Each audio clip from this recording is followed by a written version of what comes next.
परंतु दुर्वासा की शिष्य मंडली के साथ भोजन की आज्ञा सुनकर पांडव व्यथित हो जाते हैं। बदलती हुई स्थितियों से व्यथित और विचलित देवर्षि का भोलेनाथ मार्गदर्शन करते हैं। धर्म संकट में पड़े पांडव आत्महत्या का निश्चय करते हैं।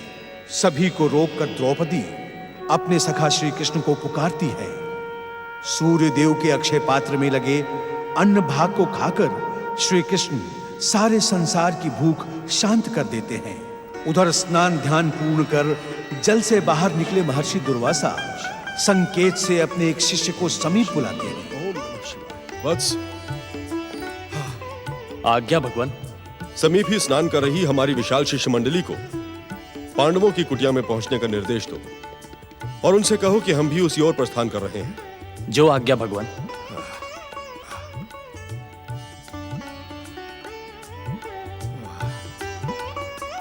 भगवान, स्नान ध्यान तो पूरा हुआ। सत्य, गंगा स्नान करके मन प्रसन्न हो गया। वत्स वेदज्ञ, तुम तो भोजन करने से पहले ही तृप्त हो गए।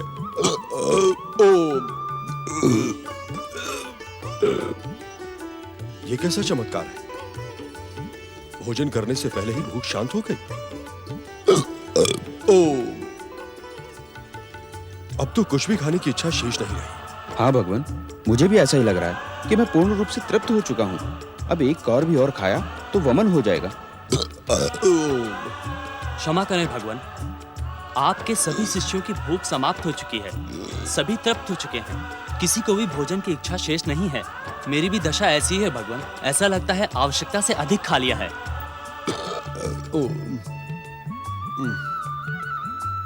व्यर्थी पांडवों ने हमारे आतिथ्य का कष्ट उठाया। वे तो स्वयं कष्टों में जी रहे हैं। न जाने क्या क्या यत्न करके उन्होंने हम सब के लिए भोजन की व्यवस्था की होगी। यह तो बहुत बड़ा अपराध हो गया हमसे। भगवान के सच्चे भक्तों को सताना घोर पाप है और पांडव तो वैसे भी महात्मा है। दुर्योधन को वचन देकर हमने बहुत बड़ी भूल कर दी वत्स वेदज्ञ। अब क्या होगा भगवान? अब तो मुझे वही दिन दिखाई दे रहा है वेदज्ञ, जब मैं इसी प्रकार भोजन की अभिलाषा लेकर महाराज अम्बरीश की राजसभा में गया था। महाराज अम्बरीश की राजसभा में? हाँ वत्स, बहुत पुरानी बात है। महाराज अम्बरीश को भोजन की आज्ञा देकर मैं स्नान ध्यान को चला गया। मुझे स्नान ध्यान में तनिक अधिक समय लग गया। उस दिन द्वादशी थी, जो केवल घड़ी भर को शेष रह गई थी। धर्म में आस्था रखने वाले महाराज अम्बरीश धर्म संकट में पड़ गए। फिर क्या हुआ? ब्राह्मणों को मार्गदर्शन प्राप्त करके द्वादशी रहते भोजन न करने के दोष से बचने के लिए महाराज ने जलपान कर लिया। तब तो निश्चित ही आपने उन्हें शापित किया होगा। शापित ही नहीं, मैं तो उसे भस्म कर देना चाहता था। अपने केशों की एक जटा को तोड़कर मैंने एक कृत्या को जन्म दिया। वो कृत्या महाराज अम्बरीश को मारने के लिए आगे बढ़ी। तभी अचानक भक्त वत्सल भगवान श्री हरि का चक्र वहां आ पहुंचा। कृत्या को मारकर वो चक्र मेरी ओर बढ़ा। उस चक्र से बचने के लिए मैं भागता रहा। भागते भागते मैं दशों दिशाओं में गया और फिर मैं सृष्टि के रचनाकार ब्रह्मदेव के पास पहुंचा। उन्होंने मेरी रक्षा नहीं की। फिर मैं कल्याणकारी भगवान शिव के पास पहुंचा, परंतु भगवान शिव ने भी मुझे निराश कर दिया और अंततः मैं अपनी रक्षा के लिए वैकुंठनाथ पहुंचा। और जानते हो वैकुंठनाथ ने मुझसे क्या कहा? नहीं जानता भगवान। श्री हरि ने कहा, रुद्रावतार सुआसा जी, मैं तो अपने भक्तों के अधीन हूं। न तो मुझे अपने आप से मोह है और न ही अपनी धर्म पत्नी लक्ष्मी से। मुझे मोह है तो मात्र अपने भक्तों से। क्षमा कीजिए रुद्रावतार सुआसा जी, मैं आपकी कोई सहायता नहीं कर सकता। मेरा चक्र सुदर्शन तो आपके पीछे लगा ही रहेगा और अवसर पाते ही आप पर प्रहार भी करेगा। फिर क्या हो भगवान? त्रिलोकीनाथ ने मुझे मार्गदर्शन दिया कि यदि इस कष्ट से बचना चाहते हो सुवासा, तो नाभा पुत्र महाराज अम्बरीश की शरण में जाओ। मैंने महाराज अम्बरीश से क्षमा याचना की, उन्हीं की कृपा से मेरी जीवन रक्षा हुई। आज भी मैंने नाहक ही पांडवों को सताया, उसी कारण भगवान की माया और रोष ने ऐसा चमत्कार किया है, हम सबकी भूख शांत हो गई। तो हम क्या करें भगवान? यदि आज्ञा हो तो हम धर्म में आस्था रखने वाले पांडवों से चलकर क्षमा याचना कर लें। नहीं नहीं वत्स, इस समय पांडवों के सामने जाना उचित नहीं होगा। हमारी भलाई इसी में है कि शीघ्र अतिशीघ्र यहां से भाग चले। मस्तक पर चंदन का तिलक तो लगा ले भगवान।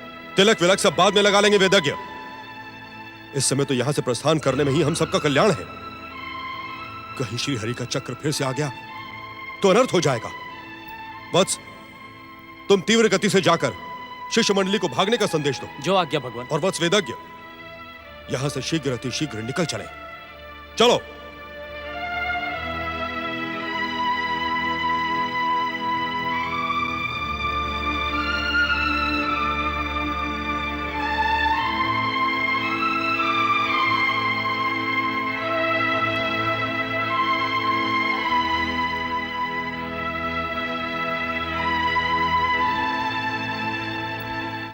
महर्षि सुवासा और उनकी शिष्य मंडली कहाँ गई? भ्राताश्री के कहने पर वे सब इसी ओर आए थे। सुनो भैया, क्या तुमने उधर कुछ ऋषि मुनियों को स्नान करते हुए देखा है? स्नान करते हुए तो नहीं देखा। हाँ, भयभीत होकर भागते हुए अवश्य देखा है। भयभीत होकर भागते? मैं कुछ समझा नहीं। समझा तो मैं भी नहीं। आज से पहले मैंने बालकों के समान ऋषियों को कूद कूद कर भागते कभी नहीं देखा। वे सब बार बार पीछे मुड़कर देख रहे थे। मुझे तो लगा कोई सिंह अथवा जंगली पशु आ गया होगा। खेत का काम छोड़कर मैं उस पशु को देखता हुआ यहां तक चला आया हूं। मुझे तो कोई दिखाई नहीं दिया। दिख जाता तो ऋषि को सताने वाले उस पशु को मार कर गिरा देता।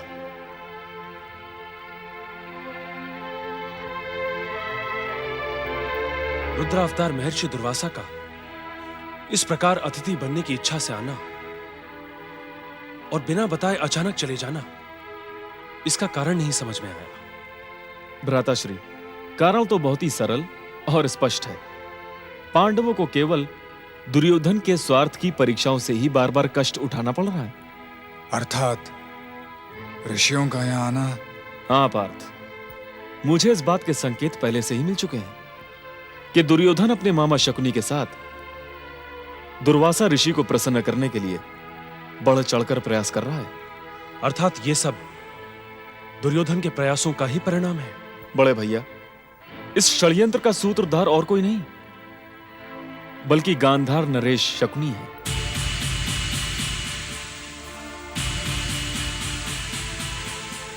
बड़े भैया, ये तो प्रारंभ है। वनवास काल में कौरव आपको ऐसे ही दुख देते रहेंगे। तो क्या इन दुखों के उपचार के लिए और कोई उपाय नहीं है केशव? पांचाली, स्वार्थ और महत्वाकांक्षा की भूमि पर जन्मा दुर्योधन मेरी दृष्टि में एक रोग है, और इस संसार में ऐसा कोई रोग नहीं जिसका कोई उपचार ना हो। हे द्वारकाधीश, हम इस रोग के उपचार को जानना चाहते हैं। सभी असाध्य रोगों का उपचार एकमात्र शिव भक्ति से किया जा सकता है। भगवान शिव समस्त दुखों का नाश करने वाले हैं। जो भी सच्चे मन से उनकी भक्ति करता है वो कभी दुखी नहीं रहता। थोड़ा यत्न करने मात्र से भोलेनाथ प्रसन्न हो जाते हैं। तो हम सब देवाधिदेव महादेव को प्रसन्न करने का प्रयत्न आज ही प्रारंभ करते हैं। शिव भक्ति पर तो जन्म लेने वाले हर प्राणी का अधिकार है, परंतु आप सबके कष्टों का अंत करने के लिए केवल पार्थ को ही शिव भक्ति में लीन होना होगा। मुझे नहीं केशव, मैं शक्ति का उपासक हूं, मुझे भक्ति पर विश्वास नहीं। यह बात तुम इसलिए कह रहे हो पार्थ क्योंकि तुम्हें अब तक भक्ति की शक्ति का ज्ञान प्राप्त नहीं हुआ है। भक्ति तो दीनहीन और असहाय लोगों पर ही सुहाती है केशव, हम वीरों पर नहीं। ये तुम्हारी भूल है पार्थ। तुम अपनी ये बात सिद्ध नहीं कर पाओगे, क्योंकि भक्ति की शक्ति इस संसार की किसी भी शक्ति से श्रेष्ठ और सर्वोच्च है।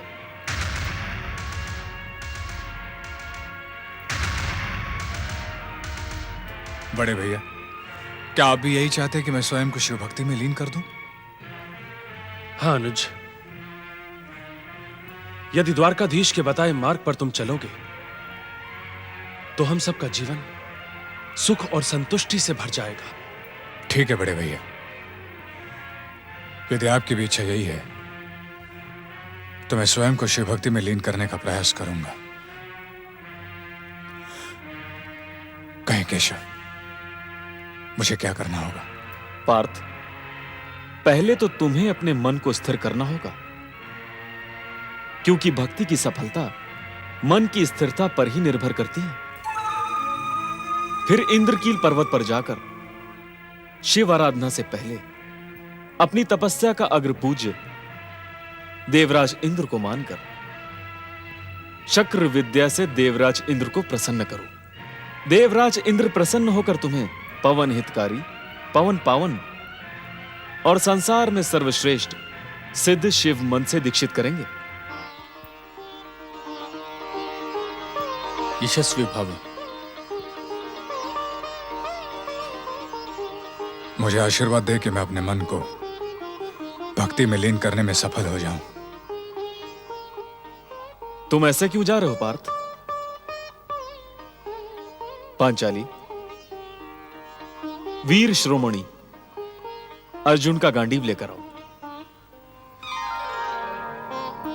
परंतु केशव, भक्ति में अस्त्र का क्या काम? प्रश्न काम का नहीं है पार्थ, प्रश्न है धर्म का।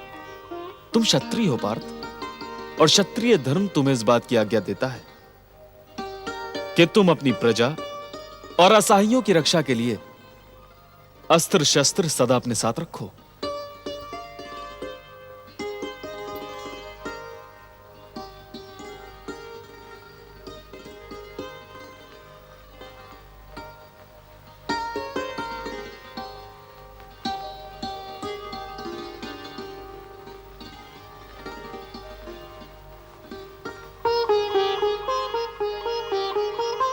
आर्यपुत्र, आप एक शुभ संकल्प के साथ तपस्या करने जा रहे हैं।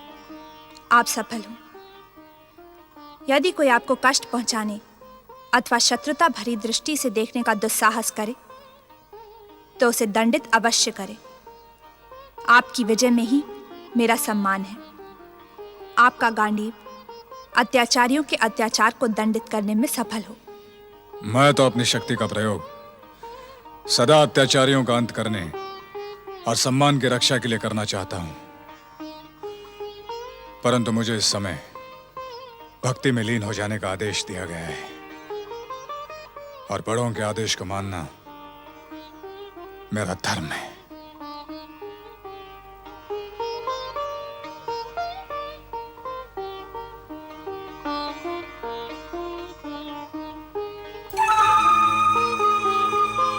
अब मुझे भी आज्ञा दीजिए बड़े भैया, क्योंकि द्वारका पहुंचने से पहले मुझे एक और आवश्यक कार्य पूरा करना है। क्या मैं आपकी कोई सहायता कर सकता हूं द्वारकाधीश?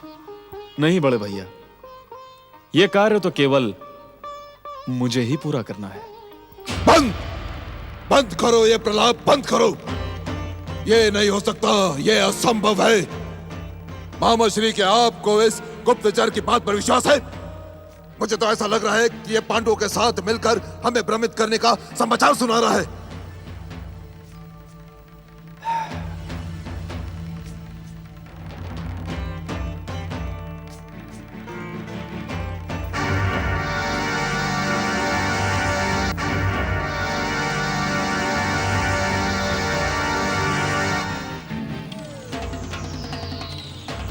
भांजे, इसमें ना विश्वास करने का तो कोई कारण ही दिखाई नहीं दे रहा। तो क्या आपको इस गुप्तचर की बात सत्य लग रही है?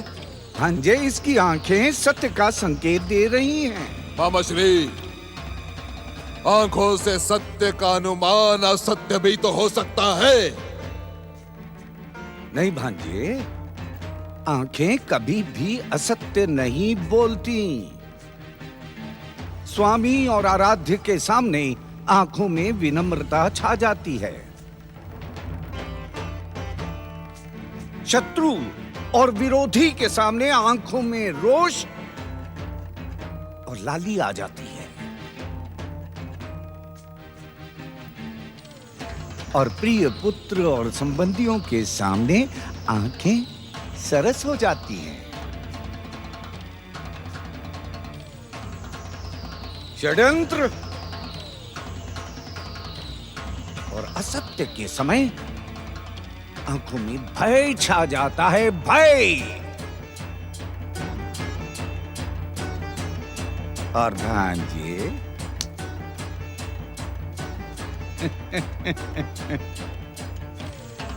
प्रियतमा के सामने आंखें तिरछी हो जाती हैं।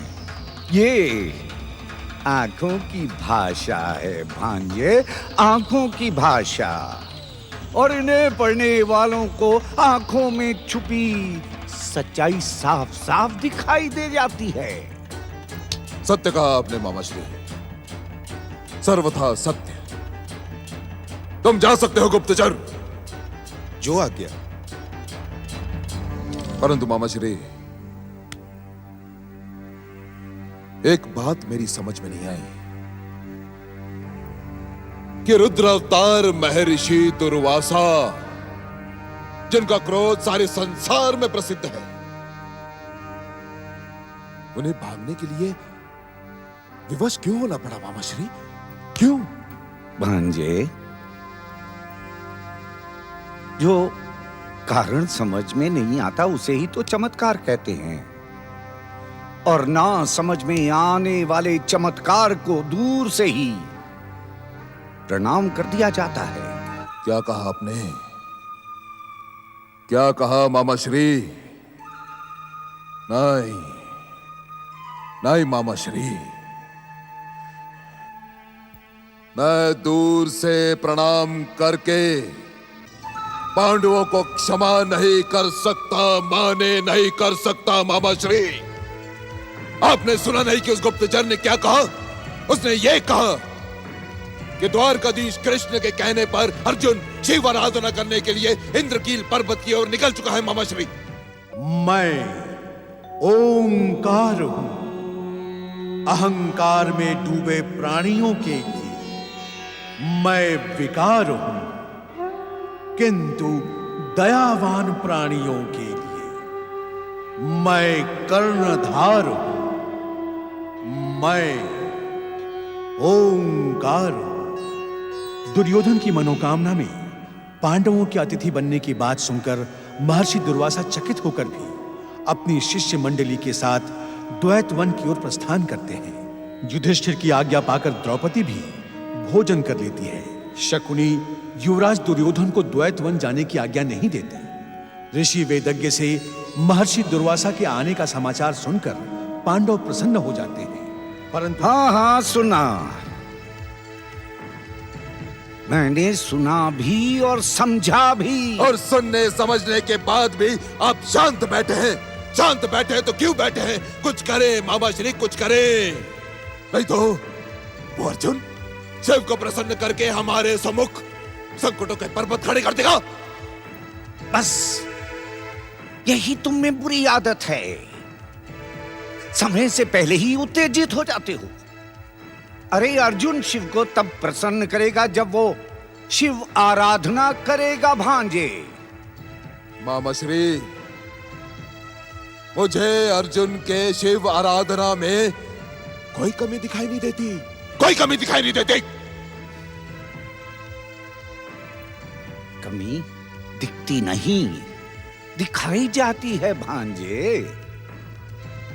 हम प्रयास करेंगे कि शिव आराधना के समय अर्जुन के सामने बाधाओं का पर्वत खड़ा हो जाए। पर्वत तो प्रयास कब करेंगे आप? कब करेंगे?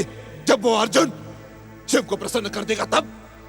मामा श्री, अब तक तो उसने शिव आराधना प्रारंभ भी कर दी होगी, कुछ करें।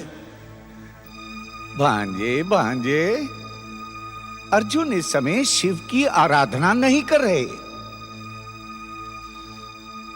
वत्स, अर्जुन अग्र पूजा अर्थात इंद्र की पूजा कर रहे हैं और अग्र पूजा में बाधा डालने को घोर पाप माना जाता है। पाप, इसलिए कर लेने दो उसको अग्र पूजा। एक बार वो अग्र पूजा में सफल हो गया तो फिर हम अपना प्रयास प्रारंभ कर देंगे। अर्थात भांजे, इतने उत्तेजित होने की आवश्यकता नहीं है। अरे समय आने पर तुम्हारे मामा श्री तुम्हें बता देंगे कि अर्जुन के सामने बाधाओं का पर्वत कैसे खड़ा किया जाए। समझ में नहीं आता कि केशव ने मुझे शिव भक्ति का परामर्श क्यों दिया। वे जानते हैं कि जब तब पूजा पाठ और भक्ति के प्रति मेरे मन में आदर अवश्य है, परंतु मैं स्वयं भक्ति में लीन नहीं हो सकता, क्योंकि मैं शक्ति पर विश्वास करता हूं। नहीं, मैं कुछ भी कर लूं पर मेरा मन स्थिर नहीं होगा। भरी राज्यसभा में कौरवों ने हमारा जो अपमान किया है उसे मैं भूल नहीं सकता। वो अपमान ही मेरा मन स्थिर नहीं होने देगा।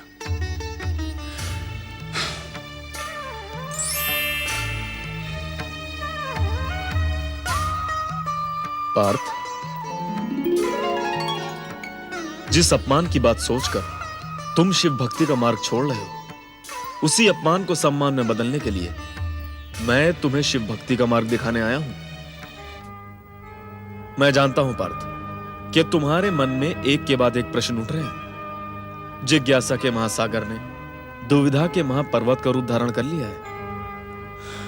हाँ केशव, मैं तपस्या के लिए अपने मन को स्थिर नहीं कर पाऊंगा। तुम तो अपने भीतर के संघर्ष से ही पराजित हो गए पार्थ। जब भीतर ही पराजित हो गए तो बाहर कैसे विजय प्राप्त कर सकोगे? वीर तो वो होता है जो पहले स्वयं पर विजय पाता है। जो स्वयं पर विजय पा लेता है वो संसार पर भी विजय पा लेता है। मैं कुछ समझा नहीं। स्वयं को कैसे जीता जा सकता है?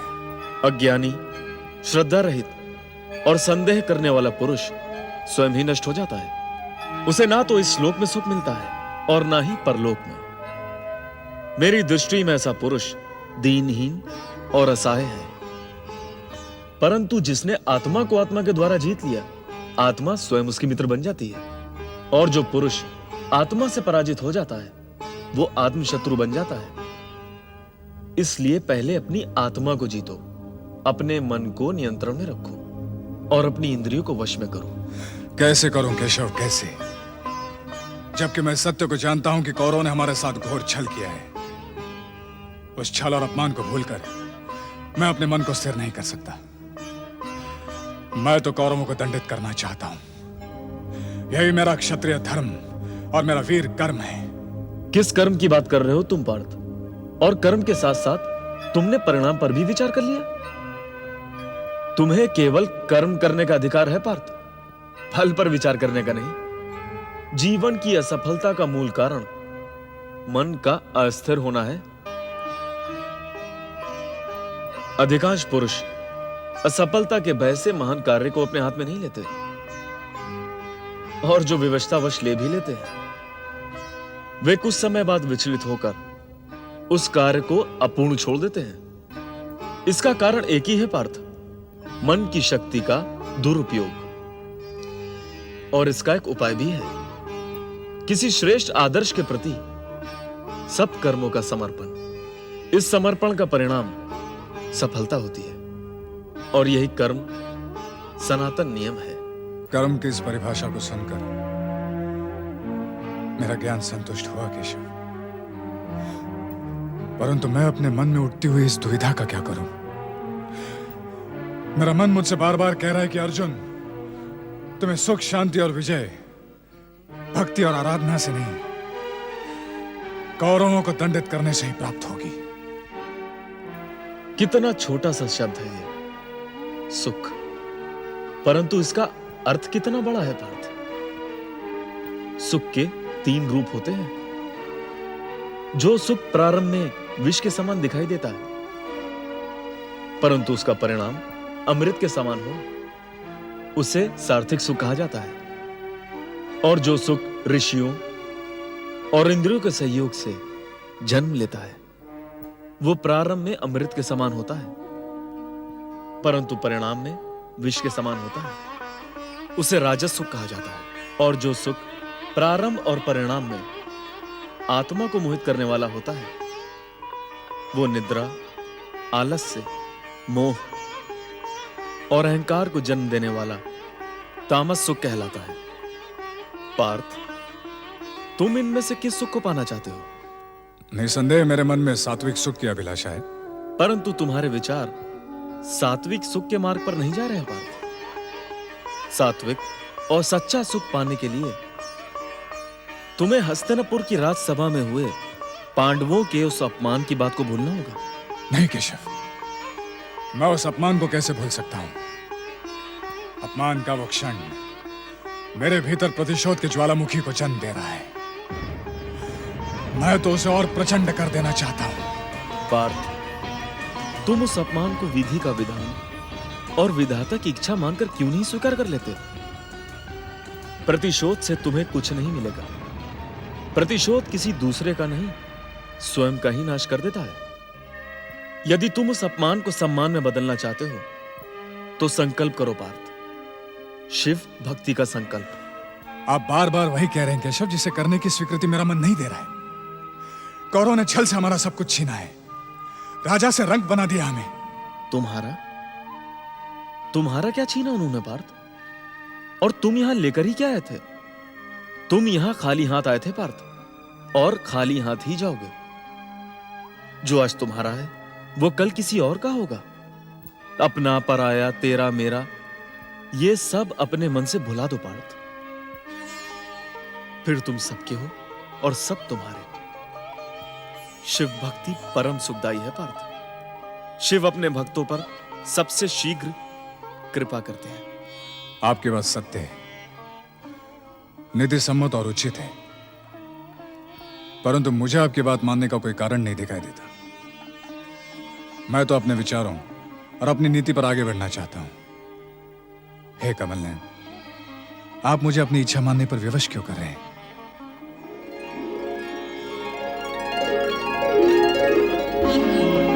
क्योंकि मैं ही सत्य और सनातन हूं पार्थ। मैं समस्त भूतों के हृदय में स्थिर आत्मा हूं। मैं आदित्यों में विष्णु हूं, ज्योति में सूर्य, नक्षत्रों में चंद्रमा, वेदों में सामवेद, देवों में इंद्र, रुद्रों में शंकर, वसुओं में अग्नि, ब्राह्मणों में बृहस्पति और योद्धाओं में कार्तिकेय, शब्दों में ओमकार, वृक्षों में पीपल, ऋषियों में नारद, शस्त्रों में वज्र, नागों में शेषनाग और नदियों में गंगा हूं। पार्थ, मैं ही सृष्टि की उत्पत्ति का कारण हूं और मैं ही अपनी इच्छा से इसके संहार की लीला रचता हूं। हे देव देवेश्वर, आप इस चराचर जगत के पिता पूजनीय और सर्वश्रेष्ठ गुरु हैं। मैं आपको प्रणाम करके अपनी भूल की क्षमा याचना करता हूं। जैसे पिता पुत्र के, गुरु शिष्य के, मित्र मित्र के और प्रिय प्रिया के अपराध को क्षमा करता है, वैसे आप मेरी भूल को क्षमा कर दें। आपकी बातों पर संदेह करना मेरा अज्ञान है। मुझे क्षमा कर दें प्रभु, मुझे क्षमा कर दें। पार्थ, तुम सभी विचारों, धर्मों और प्रश्नों का त्याग करके एकमात्र मेरी शरण में आ जाओ। मैं तुम्हें समस्त पापों से मुक्त कर दूंगा। तुम शोक मत करो पार्थ। आपके परम पावन और विश्व विराट स्वरूप के दर्शन करते ही मेरे शोक का अंत हुआ। प्रश्न और जिज्ञासाएं स्वयं ही समाप्त हुई। अब आप मेरा मार्गदर्शन करें प्रभु। मार्गदर्शन तो मैं तुम्हें पहले ही दे चुका हूं पार्थ। इंद्रकील पर्वत के पावन स्थान पर तुम शक्र विद्या द्वारा देवराज इंद्र को प्रसन्न करके परम सिद्ध शिव मंत्र की दीक्षा प्राप्त करो। अब समय व्यर्थ न करो पार्थ, शीघ्र अपनी तपस्या प्रारंभ करो।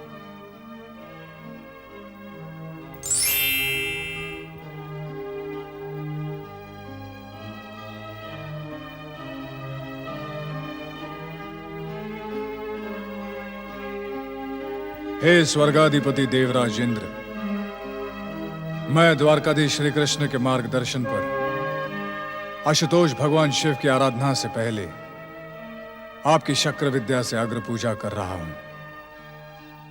हे देवेंद्र, हे अदिति पुत्र, मेरी आराधना और पूजा स्वीकार करें।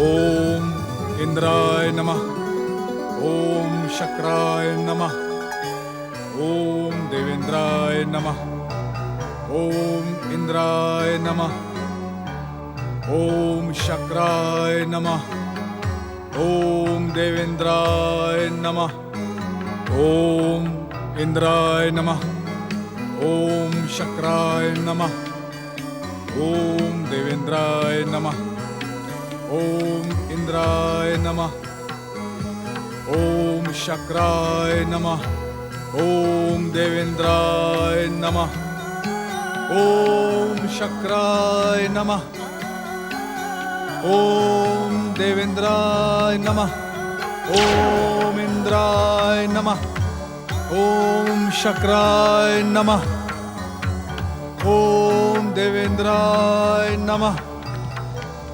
ओम इंद्राय नमः। मुझ अग्निदेव के समान अग्नि में स्वयं को तपाकर तपस्या करने वाला ये तपस्वी कौन है? इसकी कठोर तपस्या देखकर मुझे पूरा विश्वास है कि स्वर्ग पर अधिकार करने की कामना से ही ये तपस्या कर रहा है। परंतु आश्चर्य है कि इतनी कठोर तपस्या का संकल्प करने वाला ये तपस्वी देवराज इंद्र को प्रसन्न करना चाहता है। मुझे देवराज को इसकी सूचना देनी होगी। नमः शिवाय। ओम इंद्राय नमः, ओम शक्राय नमः,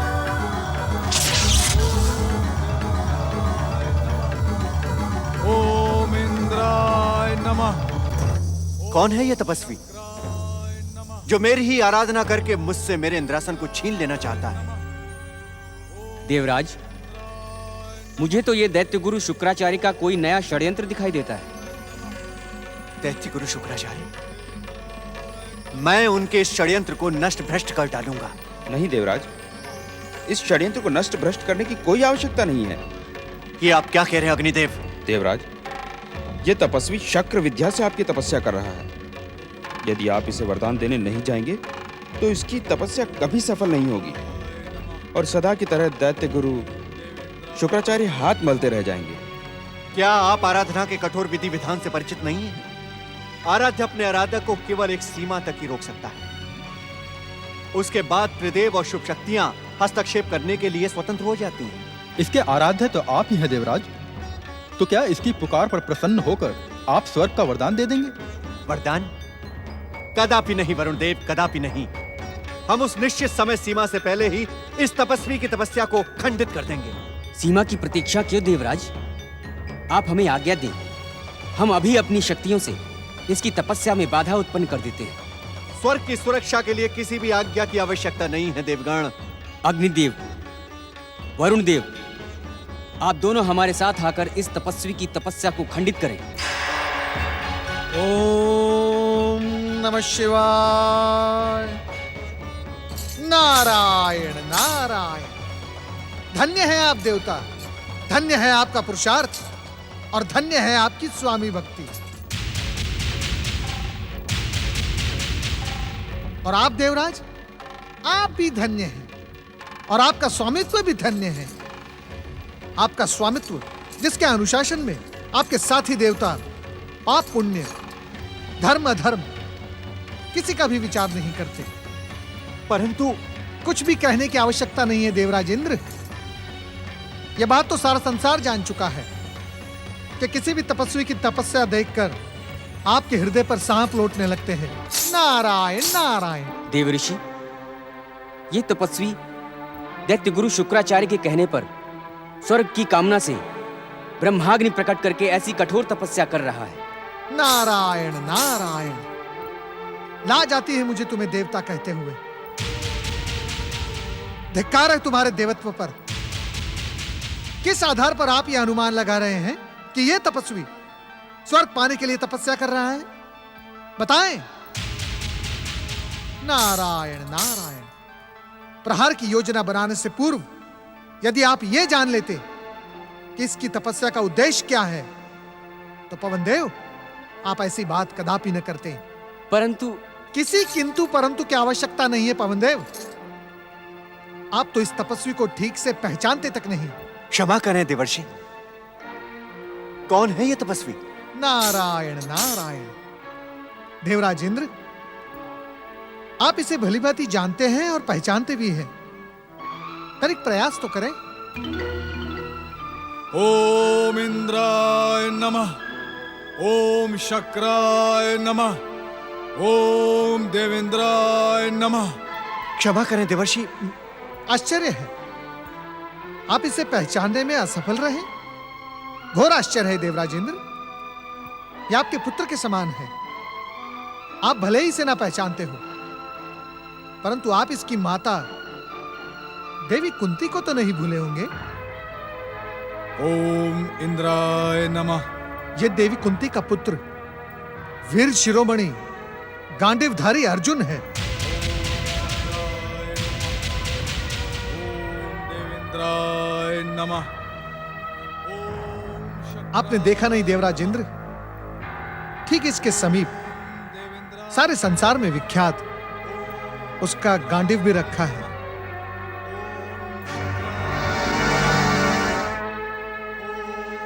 और यह भी सुन लें, अर्जुन स्वर्ग की कामना से नहीं, भगवान भोलेनाथ को प्रसन्न करने की भावना से शक्र विद्या द्वारा आपकी अग्र पूजा कर रहा है। यदि आप में लेश मात्र भी धर्म जीवित है तो जाएं देवराज इंद्र, अपने पुत्र के समान वीर शिरोमणि अर्जुन का मार्गदर्शन करें। ओम नमः शिवाय।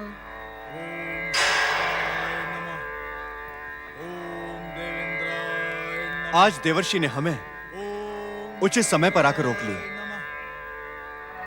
अन्यथा अनर्थ हो जाता। देवगण, मुझे इसकी पुकार का उत्तर देने के लिए जाना ही होगा। यह शक्र विद्या से मेरी अग्र पूजा कर रहा है, इसकी परीक्षा तो मुझे लेनी ही होगी। इंद्राय नमः।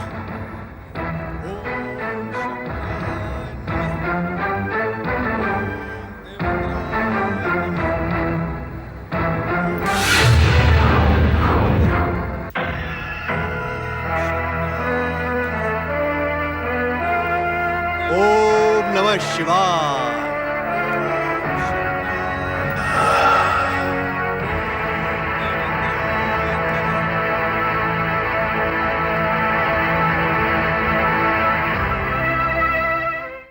मैं ओंकार हूं। कष्ट, निराशा, दुख और पीड़ा से दुखी जन यदि मेरे नाम का उच्चारण करें तो मैं उनके लिए उपचार हूं।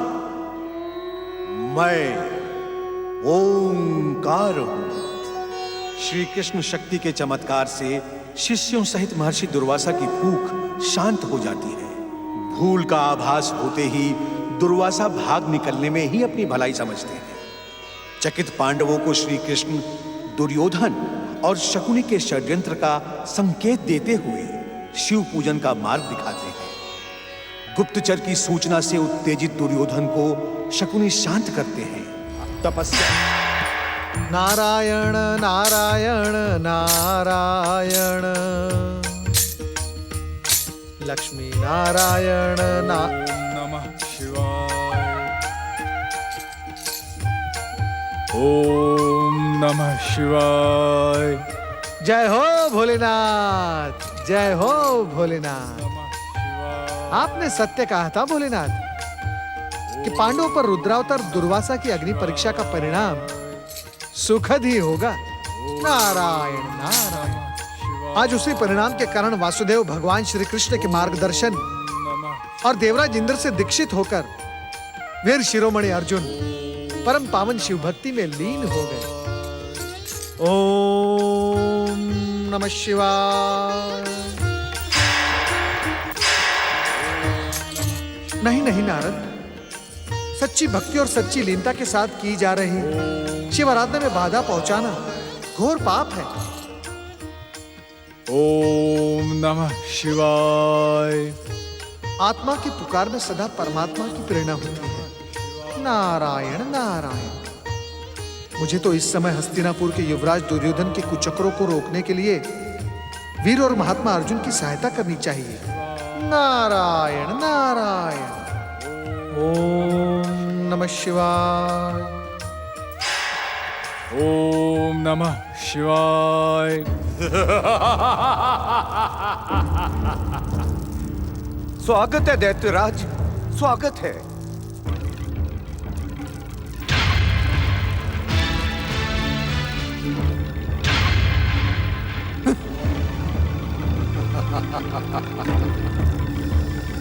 मित्र गांधार नरेश शकुनी, हमारी और तुम्हारी मित्रता के बीच में ये कायर और भीरू मनुष्य कहां से आ गया?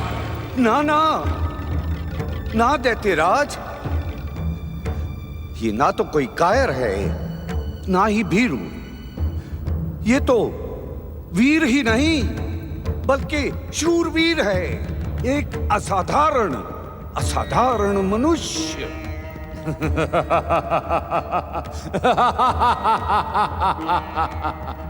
यदि असाधारण मनुष्य ऐसे होते हैं मित्र शकुनी, तो साधारण कैसे होते हैं? साधारण मनुष्य तो मुझे देखकर ही अपने प्राण त्याग देगा। वैसे ही तो इसके प्राण भी मुझे देखने के बाद से कंठ में अटके हैं। कौन है ये मनुष्य और क्या संबंध है तुम्हारा इससे मित्र? तुमने इस गुप्त कक्ष में किसी अपरिचित व्यक्ति के सामने हमें बुलाने की आवश्यकता क्यों समझे? ये मेरा प्रिय भांजा सुयोधन है, सुयोधन। हस्तिनापुर का होनहार युवराज और भावी सम्राट गांधारी नंदन सुयोधन तुम्हारे मित्र शकुनी को प्राणों से भी प्रिय। बस यूं समझ लो कि इसी की सहायता के लिए मैंने तुम्हें अपनी मित्रता की दुहाई देकर पुकारा है। परंतु मैं इसकी सहायता करने का इच्छुक नहीं हूं मित्र। मित्रता की सौगंध लेते समय हमने ये संकल्प किया था कि हम केवल एक दूसरे के सहायक होंगे, किसी तीसरे के नहीं। इसका खड़ा रहना मुझे भला नहीं लग रहा है मित्र। इसकी आंखों में मेरे प्रति भय है और जो भयभीत होते हैं उन्हें मुख देखना भी नहीं चाहता। गांधार नरेश, इससे कह दो कि यहां से चला जाए। नहीं दैत्यराज, मैं युवराज सुयोधन को यहां से जाने के लिए नहीं कह सकता। कारण? कारण एक नहीं अनेक है। सबसे पहला कारण तो ये है कि मेरी बहन का पुत्र होने के नाते ये मेरे मान और सम्मान के अधिकारी हैं और मैं इन्हें यहां से जाने के लिए कहकर इनको अपमानित नहीं कर सकता। और दूसरा कारण बताने से पहले दैत्यराज, मैं तुमसे कुछ पूछना चाहता हूं।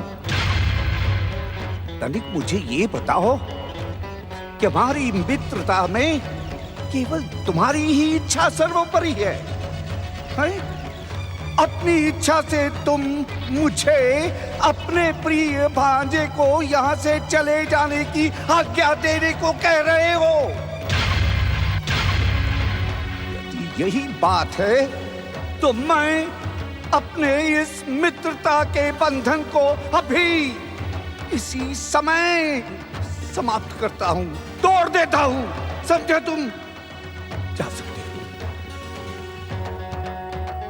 तुम तो रुष्ट हो गए मित्र। तुमने भी तो हमें प्रसन्न करने के लिए कोई ऐसी बात नहीं की।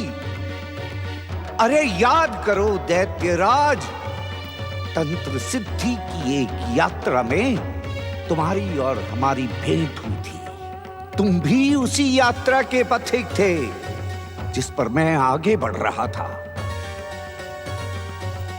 और सिद्धि परीक्षा के समय तुम्हारे प्राणों पर संकट आ गया था, संकट। और तब किसी गांधार नरेश शकुनी ने अपने प्राणों को संकट में डालकर तुम्हारे प्राण बचाए थे। मुझे आज भी वो दिन याद है गांधार नरेश। मित्रता का प्रस्ताव करके तुमने मुझे उस ऋण से उबार लिया था, किंतु आज भी मैं मन ही मन तुम्हारे उस ऋण को चुकाने की बात सोचता रहता हूं। बस करो बस। कहने और करने में बड़ा अंतर होता है दैत्यराज। तुम सोचते अवश्य होगे, परंतु जब करने की बारी आई तो तुम हमारी मित्रता को कलंकित करना चाहते हो। कलंकित। मुझे अपनी भूल पर खेद है मित्र। तुम कहो तो मैं हस्तिनापुर युवराज और तुम्हारे भांजे सुयोधन से क्षमा याचना कर लूं। नहीं नहीं दैत्यराज, नहीं। आपको क्षमा याचना करने की क्या आवश्यकता है? सत्य तो यह है दैत्यराज कि मझधार में मेरे जीवन की नैया की खिवैया मेरे मामा श्री हैं। आप दोनों की बातें सुनकर मुझे अपनी भूल का आभास हुआ। मुझे यहां नहीं आना चाहिए था। ऐसा कहकर तुम मुझे और अधिक लज्जित कर रहे हो भांजे। भांजे? भांजे? ये आप क्या कह रहे हैं? चकित होने की कोई बात नहीं है भांजे। मेरे प्रिय मित्र शकुनी का भांजा मेरा भी तो भांजा हुआ। कहो भांजे, मैं तुम्हारी क्या सहायता करूं? किसने तुम्हारी जीवन नैया को संकट में डालने का दुस्साहस किया है? मैं अभी और इसी समय उसे यमलोक पहुंचाकर अपने प्रिय मित्र शकुनी को प्रसन्न करूंगा। कहो भांजे, कहो।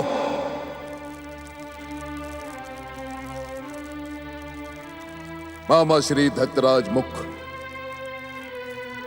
मैं हस्तिनापुर नरेश महाराज धृतराष्ट्र का ज्येष्ठ पुत्र हूं। हस्तिनापुर के राज सिंहासन पर केवल और केवल मेरा अधिकार है और किसी का नहीं। परंतु मेरे पिताश्री के स्वर्गीय भाई महाराज पांडु के पुत्र मुझसे मेरा यह अधिकार छीनना चाहते हैं। शक्ति और युक्ति के प्रदर्शन में असफल होकर वो पांडुपुत्र अर्जुन देवादिदेव महादेव शिव को प्रसन्न करके मुझे पराजित करना चाहता है। तो तुम चाहते हो कि पांडुपुत्र अर्जुन की शिवाराधना खंडित हो जाए? हाँ हाँ दैत्यराज, शिव आराधना खंडित हो जाए। उसके साथ साथ हम ये भी चाहते हैं कि वो अर्जुन और सारे के सारे पांडव सदा सदा के लिए समाप्त हो जाएं। हाँ मामा श्री, यही चाहते हम, यही चाहते हैं। होगा। ऐसा ही होगा। इसके दो कारण हैं। एक कारण तो ये कि अर्जुन और पांडवों का समाप्त होना मेरे मित्र की इच्छा है, और दूसरा कारण दैत्यराज मुख इस संसार से आराधना, तपस्या, भक्ति और पूजा पाठ की परंपरा को सदा सदा के लिए समाप्त कर देना चाहता है। धन्य हो मित्र, धन्य हो दैत्यराज, धन्य हो। ओम नमः शिवाय। ओम नमः शिवाय। दैत्यराज, पांडुपुत्र अर्जुन इस समय कुछ कहने की आवश्यकता नहीं है भांजे। गांधार नरेश जानते हैं कि दैत्यराज मूक की सिद्ध शक्तियों से इस संसार का कोई भी सत्य छुपा नहीं है। तुम्हारा शत्रु इस समय इंद्रकील पर्वत पर शिव आराधना में लीन है। इसी समय मैं वहां जाकर उसे यमलोक का मार्ग दिखाता हूं। मित्र, मुझे विश्वास है तुम मेरी बात को अन्यथा नहीं लोगे। अपनी मित्रता की सच्चाई को प्रकट करने के लिए मैं तुम्हें वचन देता हूं कि अर्जुन को दंडित करने के बाद स्वयं ही तुमसे भेंट करने आऊंगा। और हां, इस अभियान को अपने नाम के अनुरूप मूक अर्थात बिना कुछ बोले संपन्न करूंगा।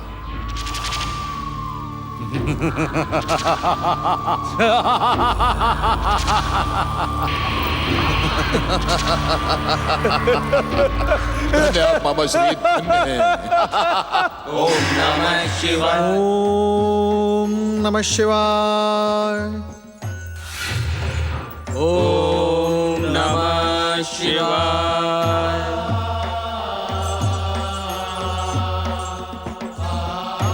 देवर्षि नारद, परंपरा के अनुसार देवताओं से पहले आप कैलाश पर पधारे हैं, इसलिए देवताओं से पहले आपको अपनी बात कहने का अधिकार है। किंतु आज यह अधिकार हम आपसे पहले देवराज इंद्र को देते हैं। कहिए देवराज, आप क्या इच्छा लेकर कैलाश पर पधारे हैं?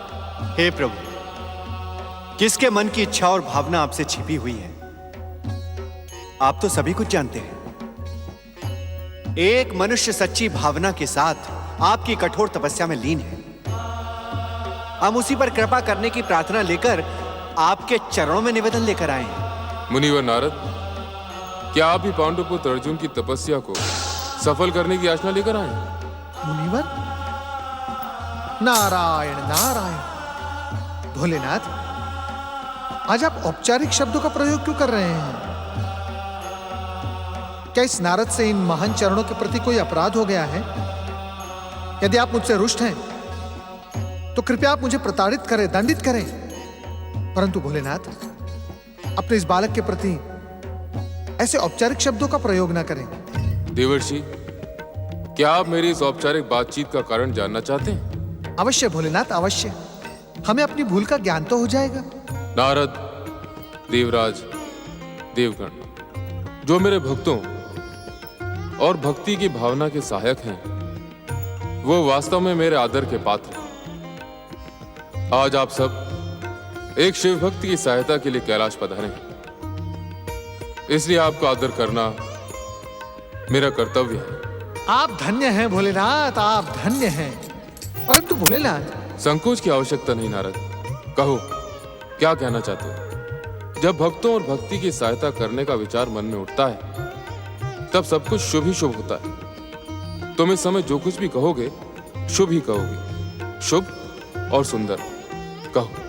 भोलेनाथ, मैं तो केवल इतना कहना चाहता हूं कि शुभ और सुंदर के साथ सत्य और शिव भी हूं। ऐसा ही होगा मुनिवर। जिस शुभ और सुंदर उद्देश्य से पांडुपुत्र अर्जुन मेरी तपस्या में लीन हुए हैं, कल्याणकारी शिव तत्व उनके इस उद्देश्य को अवश्य पूर्ण करेंगे। इसलिए आप सबको किसी भी प्रकार की चिंता और प्रार्थना की आवश्यकता नहीं है। अब आप सब अपने अपने स्थान पर लौट जाएं। समय आने पर अर्जुन अवश्य हमारी कृपा के पात्र बनेंगे। ओम नमः शिवाय। धन्य धन्य, आप धन्य हैं मामा श्री। अब मुझे पूरा विश्वास हो गया है कि हस्तिनापुर के राज सिंहासन से संसार की बड़ी से बड़ी शक्ति भी मुझे हटा नहीं सकती। दत्तराज मुख को देखते ही मेरा परम शत्रु अर्जुन शिव आराधना का त्याग करके अपने प्राण बचाकर भाग निकलेगा मामा श्री।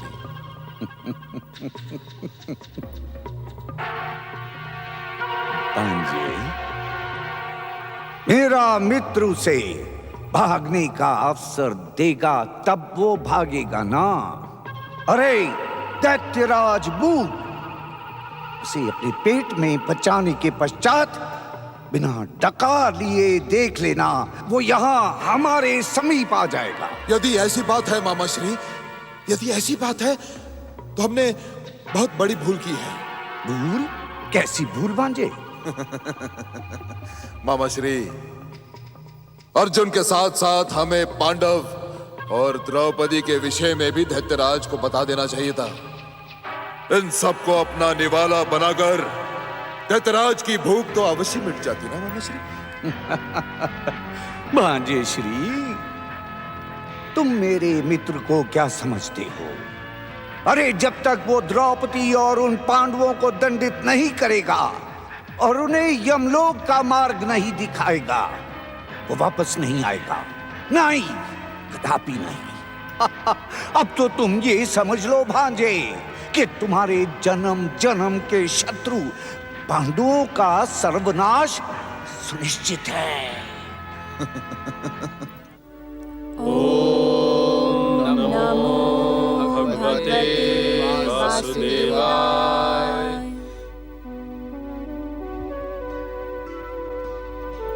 क्या बात है अनुज, तुम कुछ कहना चाहते हो? हाँ भ्राताश्री, मैं पिछले कई दिनों से अनुभव कर रहा हूँ, मुझे भीम भैया कुछ प्रसन्न दिखाई नहीं देते। हाँ भ्राताश्री, उनकी खिन्नता का अनुभव कई बार मैंने भी किया है। हाँ आर्यपुत्र, ये सत्य है। आजकल ना तो वे ठीक से भोजन करते हैं और ना ही प्रसन्नता से किसी भी बात का उत्तर देते हैं। सदा खिन्न से रहते हैं। परंतु मैंने तो ऐसा अनुभव नहीं किया। हो सकता है आपके सामने वे सामान्य रहने का प्रयास करते हों।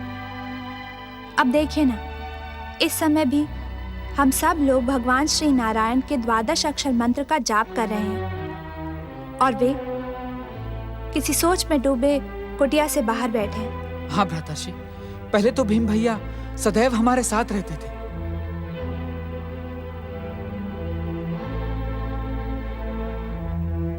भीम की चिंता का अंत करना परम आवश्यक है। तुम सब अपनी आराधना का संकल्प पूर्ण करो, मैं भीम को लेकर आता हूं।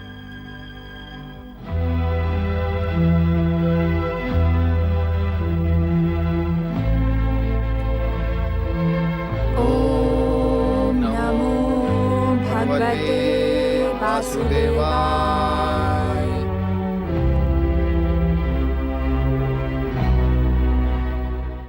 मैं ओंकार हूं।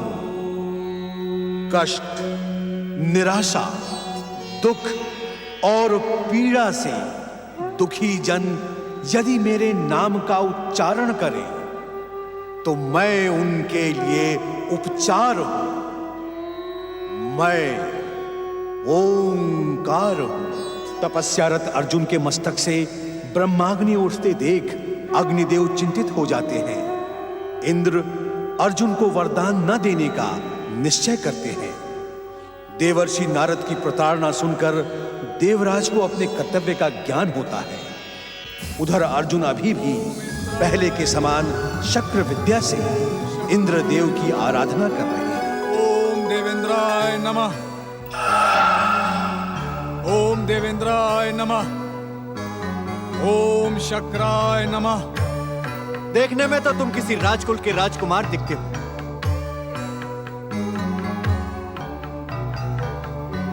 तुमने मेरी बात का उत्तर नहीं दिया। बस क्या तुम किसी राजकुल से संबंधित हो?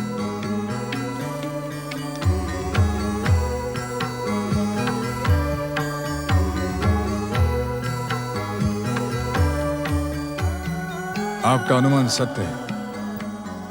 मेरा संबंध भरतवंश से है ब्राह्मण देवता। भरतवंश से संबंध रखने के पश्चात तुमको इस शक्र विद्या से इस कठोर तप की क्या आवश्यकता पड़ गई? मेरा कहा मानो, यह तपस्या त्याग दो। आप मुझसे तपस्या का त्याग करने के लिए क्यों कह रहे हैं ब्राह्मण देवता? कारण तो तुम भी जानते हो नबीवक। तुम्हारी आयु अपने आप को कठोर तप में तपाने की नहीं है, अपितु जीवन के रास रंग और भोग विलास में डूब जाने की है। यदि तुम भोग विलास और जीवन के रास रंग का आनंद उठाना चाहते हो तो मैं तुम्हारी अवश्य सहायता कर सकता हूं। कौन हो तुम? क्यों ब्राह्मण देवता का वेश धारण करके मुझसे मेरी तपस्या त्यागने के लिए कह रहे हो?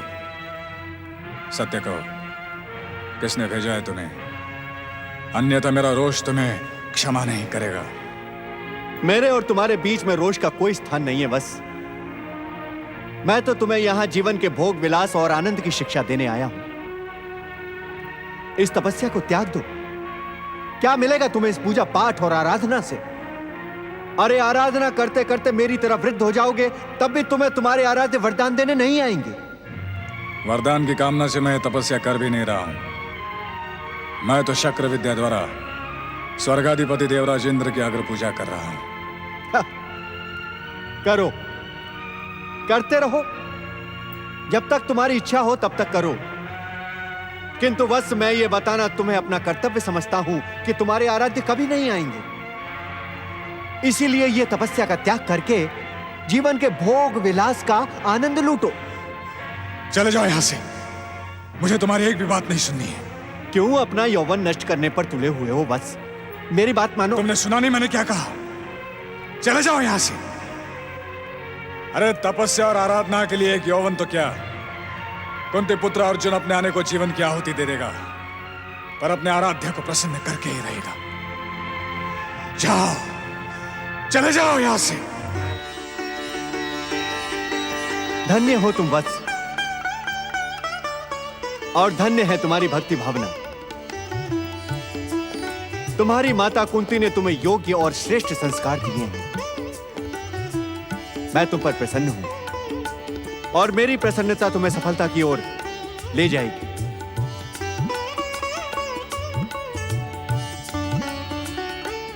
नहीं नहीं, अब इन औपचारिकताओं की आवश्यकता नहीं है। जब मन में शिव भक्ति की आग जगी हो तो विलंब करना उचित नहीं है। शीघ्र ही उत्तर दिशा की ओर मुंह करके बैठ जाओ। मैं तुम्हें शिव के महामंत्र से दीक्षित करता हूं। आओ।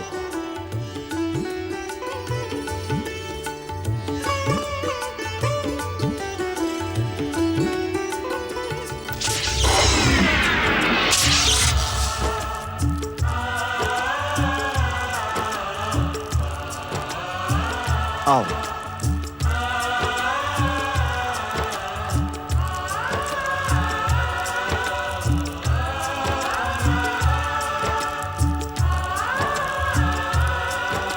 ओम नमः शिवाय।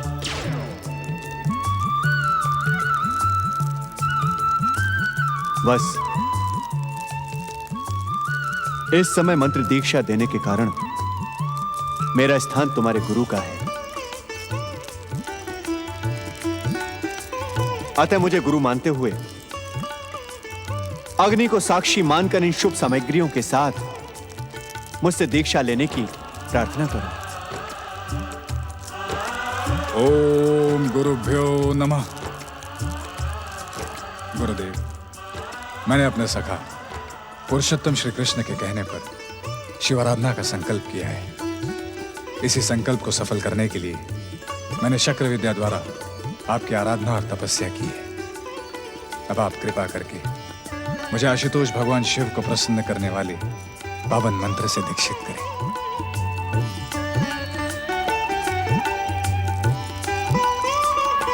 हर हर महादेव।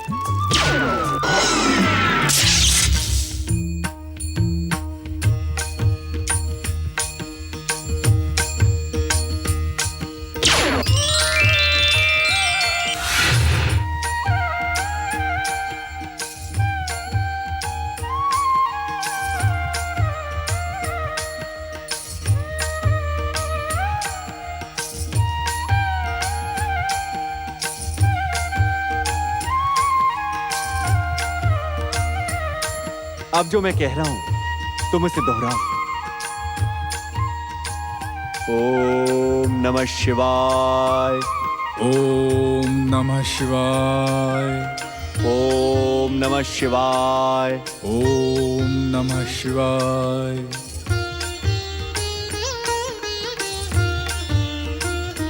ओम नमः शिवाय। ओम नमः शिवाय। ओम नमः शिवाय। ओम नमः शिवाय। ओम नमः शिवाय। बस आशुतोष भगवान शिव को शीघ्र प्रसन्न करने वाले इस पंचाक्षरी मंत्र का जप हृदय की तल्लीनता के साथ करो। हृदय की लीनता के साथ इसका पारायण करो। भगवान शिव सुखों में वृद्धि करने वाले और दुखों का अंत करने वाले हैं। वे अवश्य तुम्हारी मनोकामना पूर्ण करेंगे। किंतु वीर शिरोमणि अर्जुन, तुम इस शिव आराधना को एक वीर और शूरवीर के समान इस गांडीव को धारण करके संपूर्ण करो। आश्चर्य की आवश्यकता नहीं है वीर, यह गांडीव तुम्हारा परिचय है। यह संसार तुम्हें गांडीवधारी के नाम से आदर प्रदान करता है। इसीलिए यह गांडीव तुमसे किसी भी कार्य में अलग नहीं रह सकता। अतः इस गांडीव को धारण करके संपूर्ण लीनता के साथ शिव आराधना में मग्न हो जाओ। यह तुम्हारे गुरु की आज्ञा है। जो आज्ञा।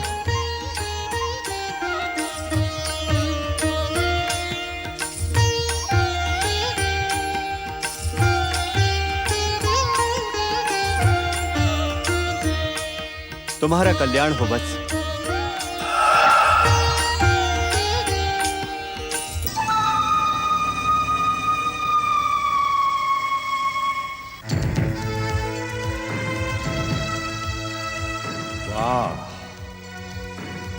वाह हस्तिनापुर के होने वाले सम्राट, तुम्हारा भविष्य साफ साफ दिखाई दे रहा है।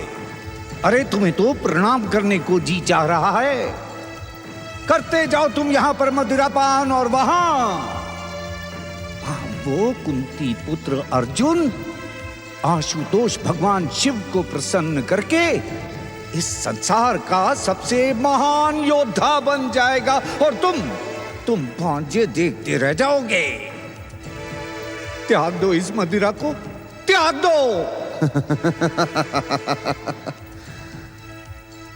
अर्जुन,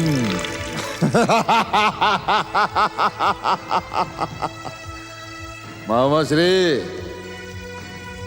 आप अर्जुन को लेकर इतनी चिंता क्यों करते हैं? मेरे समान चिंतन कीजिए, चिंता नहीं। अभी तो वो अर्जुन चक्र विद्या द्वारा इंद्र की अग्र पूजा ही कर रहा है मामा श्री। कर रहा है नहीं भांजे, कर रहा था।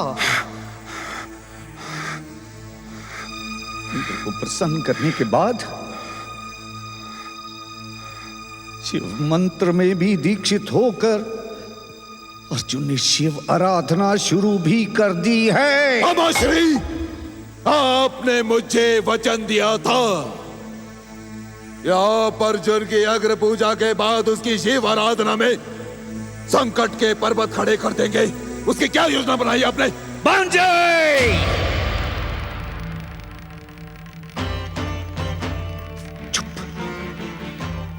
उत्तेजित होने से बुद्धि नहीं आती। मुझे अपनी योजना पर ठीक उसी तरह विश्वास है जिस तरह मुझे अपनी 500 की इस सेना पर अर्जुन की तपस्या भंग करने के लिए मैं इस युग के सबसे भयानक और विध्वंसक दैत्य मूक की सहायता लूंगा। और यदि तुमने भी दुर्योधन अर्जुन को संकट में देखना है तो फेंक दो ये मदिरा का प्याला और चलो मेरे साथ, चलो। आओ दुर्योधन, आज से पहले तुमने मेरा ये कक्ष नहीं देखा होगा। देखो। क्या आप मुझे कहां लेकर आ गए हैं मामा श्री? हस्तिनापुर राज्य के इस गुप्त और रहस्यमय कक्ष के विषय में तो मुझे भी नहीं पता था। जानोगे कैसे भांजे? इस रहस्यमयी और गुप्त कक्ष का निर्माण हमने अपनी तंत्र मंत्र की साधना के लिए बड़े गुप्त ढंग से करवाया था।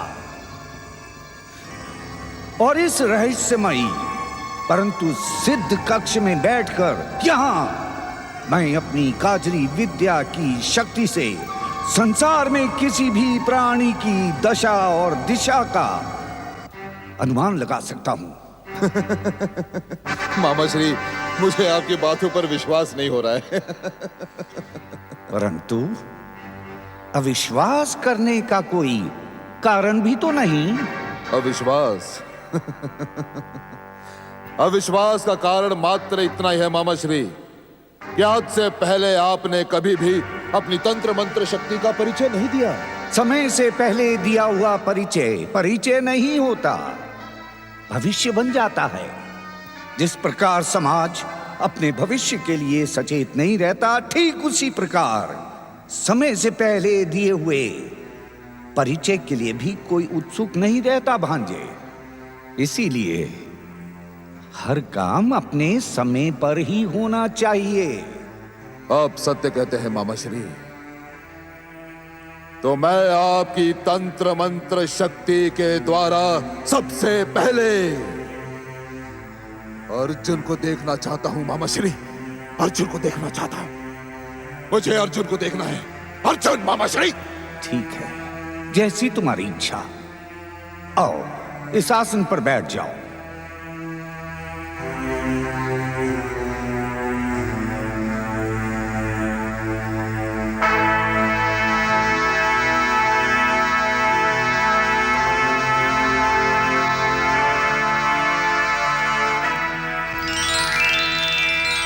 ओम श्रीं श्रीं ओम श्रीं श्रीं ओम काजरी कांजरी भट्ट स्वाहा। ओम नमः शिवाय। ओम नमः शिवाय। ओम नमः शिवाय। बस बस मामा श्री बस। मैं अपने शत्रु अर्जुन को देख नहीं सकता और नहीं देख सकता इसे मैं। ये तो इतने लीनता से तपस्या कर रहा है कि इसकी शिव आराधना सफल होने में मुझे कोई संदेह दिखाई नहीं देता। परंतु मेरा अनुष्ठान देखकर तुम्हें विश्वास हो जाएगा भांजे। मैं तुम्हारी उत्तेजना का अंत करने और तुम्हारे जीवन की पांडव रूपी बाधा को समाप्त करने का अनुष्ठान प्रारंभ करने वाला हूं भांजे। तुम केवल शांत रहकर मेरी तांत्रिक सिद्धि का चमत्कार देखो।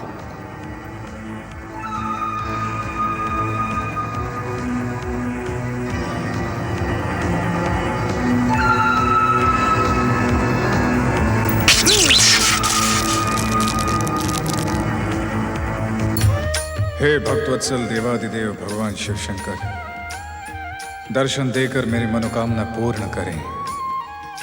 प्रभु मेरी मनोकामना पूर्ण करें। प्रसन्न हो भोलेनाथ, प्रसन्न हो भोलेनाथ। ओम नमः शिवाय। ओम नमः शिवाय। ओम नमः शिवाय। ओम श्रीं श्रीं ओम श्रीं श्रीं ओम श्रीं ऐं कांजरी फट स्वाहा।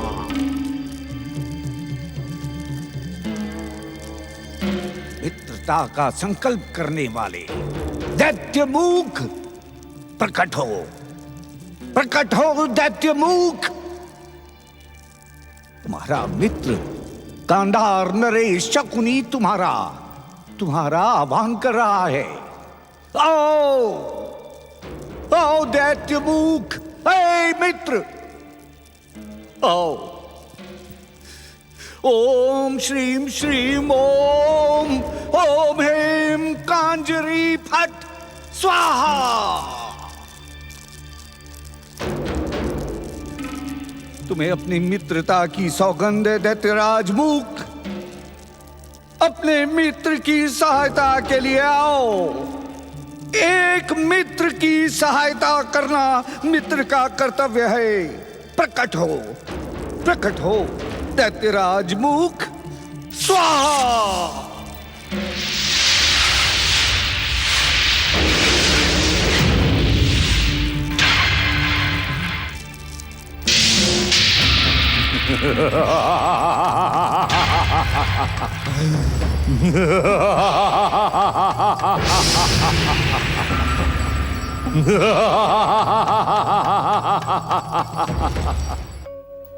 मैं ओंकार हूं, मैं ही आदि नाद हूं, मैं ही आदि स्वर हूं, मैं ही आदि ध्वनि हूं और मैं ही जीवन का आधार हूं। मैं ओंकार हूं। शकुनी की पुकार पर प्रकट हुआ मूक दैत्य दुर्योधन को देखकर उत्तेजित हो जाता है। मित्रता की दुहाई देने पर मूक रहकर अर्जुन के अंत का वचन देता है। देवर्षि नारद के स्वभाव की प्रशंसा करते हुए महादेव देवताओं को आश्वासन देते हैं। क्या बात है मध्यम? किस सोच विचार में डूबे हुए हो? कुछ नहीं भैया, बस यूं ही। यूं चिंतित रहना तुम्हारा स्वभाव नहीं है मध्यम। यदि कोई ऐसी बात है जो तुम मुझे नहीं बताना चाहते तो कोई बात नहीं, मैं चला जाता हूं। नहीं भैया नहीं, ऐसी कोई बात नहीं। सच तो यह है, बहुत समय से मैं आपसे एक बात पूछना चाहता था। तो अब तक पूछा क्यों नहीं? अवसर नहीं मिला बड़े भैया। मध्यम, आज अवसर है, आज पूछ लो। बड़े भैया, क्या हमारा जन्म इन जंगलों के संकटों से जूझने के लिए हुआ है? क्या पांडुपुत्र अपना पुरुषार्थ इन जंगलों में नष्ट कर देंगे? ये तुम मुझसे क्यों पूछ रहे हो मध्यम? फिर किससे पूछूं भैया? यदि आपने रोक न दिया होता तो उस दिन हस्तिनापुर की राजसभा में दुष्ट दुर्योधन, कपटी शकुनी, पापी दुशासन और उस सारथी पुत्र कर्ण को यमलोक पहुंचा देता। उन पापियों ने राजसभा में द्रौपदी का जो अपमान किया, उस दृश्य को मैं भूल नहीं सकता भैया, भूल नहीं सकता। तुमने हमें वचन दिया था मध्यम। उसी वचन ने मुझे रोक रखा है, पर अब मैं नहीं रुक सकता। आप भी उस वचन को भूलकर मुझे आज्ञा दें। मैं इसी समय हस्तिनापुर जाकर उन दुष्टों को दंडित करना चाहता हूं। अपने आक्रोश को शांत करो। समय आने पर विधाता का न्याय उन्हें अवश्य दंडित करेगा। विधाता के न्याय की प्रतीक्षा वो करते हैं जिनकी भुजाओं में शक्ति नहीं होती। देव तो आलसी करते हैं। मैं तो अपने पुरुषार्थ और पराक्रम से कौरवों को दंडित करना चाहता हूं। किसी के विचारों पर रोक लगाना आर्य धर्म के विरुद्ध है। तुमने जिस काम को सोच लिया है उसे पूर्ण करने के लिए तुम स्वतंत्र हो मध्यम। बस भैया बस, मुझे आपकी आज्ञा की प्रतीक्षा थी। अब मैं अपने अपमान का गिन गिन कर बदला लूंगा।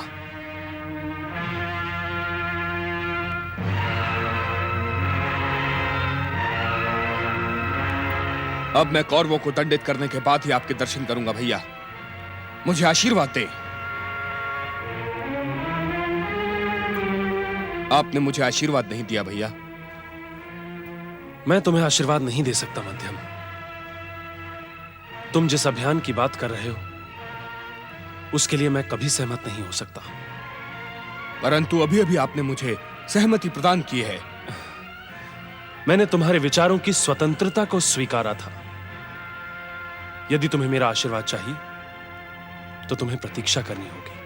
नहीं भैया नहीं, प्रतीक्षा करना भीम का स्वभाव नहीं। मेरे गुरु यदुश्रेष्ठ बलराम जी की सौगंध, कौरवों को दंडित करने के लिए मेरा रक्त उबल रहा है। तुम इस समय जो सोच रहे हो वो अपनी भुजाओं में उबलते हुए रक्त की उत्तेजना पर सोच रहे हो, और यह उत्तेजना अनुचित है। तुम्हारे बड़े भाई युधिष्ठिर ने द्यूत में अपनी पराजय को स्वीकार कर 12 वर्ष का वनवास और 1 वर्ष का अज्ञातवास स्वीकारा है। यदि तुम इस समय हस्तिनापुर जाओगे तो भविष्य तुम्हें अपने बड़े भाई की बात न मानने का दोषी ठहराने में संकोच नहीं करेगा। मध्यम, हर रात के बाद सुबह होती है। हमें संकट के समय को धैर्य और विवेक से जय करना है। आप ठीक कहते हैं भैया। मध्यम, ऐसा नहीं है कि इस स्थिति से हम दुखी नहीं हैं। दुख हमें भी है, परंतु दुखी होकर विवेक खोना हमारा स्वभाव नहीं है, क्योंकि हम जानते हैं कि सत्य कभी पराजित नहीं हो सकता। अधर्म उबल सकता है, किंतु धर्म को नष्ट नहीं कर सकता। मध्यम, द्वारकाधीश श्री कृष्ण से मार्गदर्शन पाकर अनुज अर्जुन देवराज इंद्र से दीक्षित होकर देवाधिदेव भगवान शिव की आराधना कर रहा है। अनुज की सफलता हमारी विजय और दुखों के अंत का संदेश लेकर आएगी।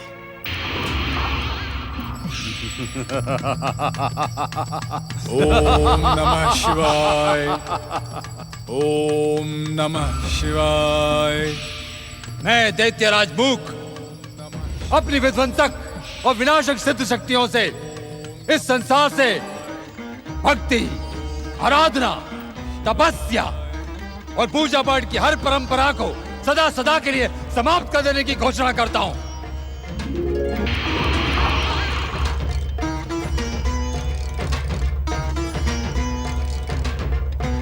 मैंने अपने मित्र गांधार नरेश शकुनी और भांजे समान हस्तिनापुर युवराज सुयोधन को ये अभियान मूक रहकर संपन्न करने का वचन दिया था।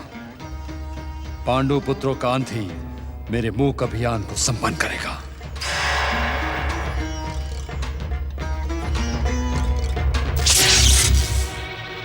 नारायण नारायण। अब मुझे भगवान भोलेनाथ की दी हुई चेतावनी का अर्थ समझ में आया। त्रिकालदर्शी शिवशंकर ने पहले ही कहा था कि कुंती पुत्र अर्जुन को हमारी कृपा प्राप्त करने से पहले कठोर परीक्षाएं देनी होंगी। ऐसी परीक्षाएं जो आज तक किसी भक्त ने नहीं दी। नारायण नारायण। इस दुष्ट दैत्य के प्रभाव से वीर शिरोमणि अर्जुन को बचाने के लिए मुझे भगवान भोलेनाथ से प्रार्थना करनी होगी। ओम नमः शिवाय। ओम नमः शिवाय। ओम नमः शिवाय। ओम नमः शिवाय। ओम नमः शिवाय। ओम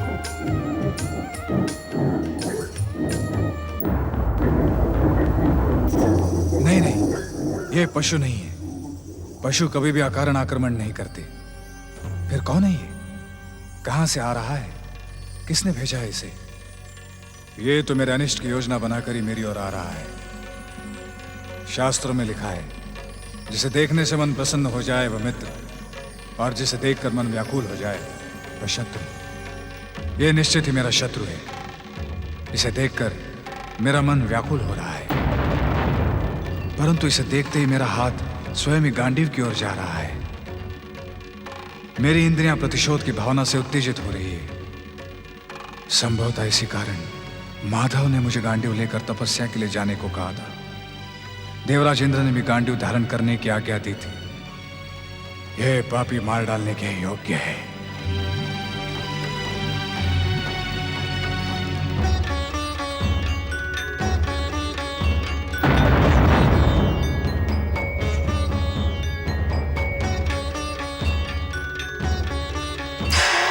ओम नमः शिवाय। अरे भोलेनाथ कहाँ है? नारायण नारायण। और आज तो शिवगण भी नहीं दिखाई पड़ रहे हैं। शिवगण तो कैलाश का त्याग कभी नहीं करते। भोलेनाथ की सेवा में सदा तत्पर रहते हैं। शिव शिव शिव शिव शिव शिव शिव। अब मैं कुंती पुत्र महात्मा अर्जुन की सहायता कैसे करूंगा? नारायण नारायण। भोलेनाथ, भोलेनाथ, आपका ये भक्त नारद संकट में है। भोलेनाथ मेरी रक्षा करें। भोलेनाथ कहाँ हैं आप?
भील प्रमुख नंदीश्वर और अखेट नायक भृंगेश्वर।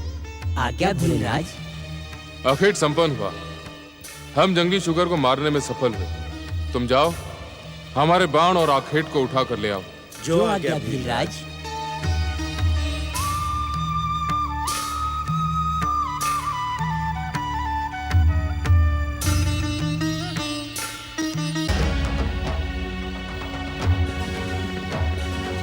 कौन हो तुम और मुझे मेरा आखेट उठाने से क्यों रोक रहे हो? मैं कौन हूँ ये पूछकर अपना अज्ञान प्रकट मत करो तपस्वी। मेरे वस्त्र ही मेरा परिचय है। मैं इस वन के भीलों का प्रमुख हूँ। जहाँ तक इस आखेट की बात है तो ये आखेट हमारा है। स्वयं भीलराज ने इस शूकर को अपने तीर से मारा है। तुम दोनों मुझे मूर्ख और कपटी दिखाई देते हो। बिना समझे बुझे जो मन में आ रहा है कह रहे हो। इस शूकर का आखेट अभी अभी मैंने किया है। इस बात का क्या प्रमाण है कि आखेट तुमने किया है? मेरा तीर ही इस बात का प्रमाण है। इस प्रकार के तीर का प्रयोग संसार में केवल मैं ही करता हूँ। तुमने अपने धनुष से एक तीर छोड़ा था कि दो? तीर तो मैंने एक ही छोड़ा था। तो पहले देखो, यहाँ 2 तीर पड़े हैं अथवा 1? तीर 1 हो या 2, मैं इतना जानता हूँ कि ये शुकर मेरे प्रहार से मरा है। मैं तो पहले ही समझ गया था कि ये कपटी है। भला कोई तपस्वी इस प्रकार अस्त्र शस्त्र धारण करके तपस्या करता है? ये मैं भी जानता हूँ कि तपस्या अस्त्र शस्त्र के साथ नहीं की जाती। पर हम क्षत्रिय हैं, शूरवीर हैं। हमारे आराध्य आशुतोष भगवान शिव भी तो अपने प्रिय त्रिशूल के साथ समाधि में लीन रहते हैं। यदि मेरे आराध्य अस्त्र शस्त्र के साथ समाधि लगा सकते हैं तो मैं क्यों नहीं लगा सकता? तो क्या तू शिव है? नहीं, मैं तो उनका एक साधारण सा भक्त हूं। अपने आराध्य के दिखाए हुए मार्ग का अनुसरण करना हर भक्त का कर्तव्य होता है। तुम दोनों को जितना कहना था कह चुके। अब जाओ, जाके अपने स्वामी भीलराज को बुला लाओ। जाओ जाओ।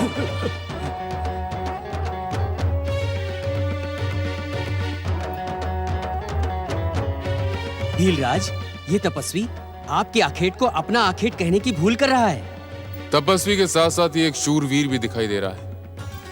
यदि ये केवल एक शूरवीर होता तो हम इसे बिना कुछ कहे ही दंडित करते, परंतु ये एक तपस्वी भी है।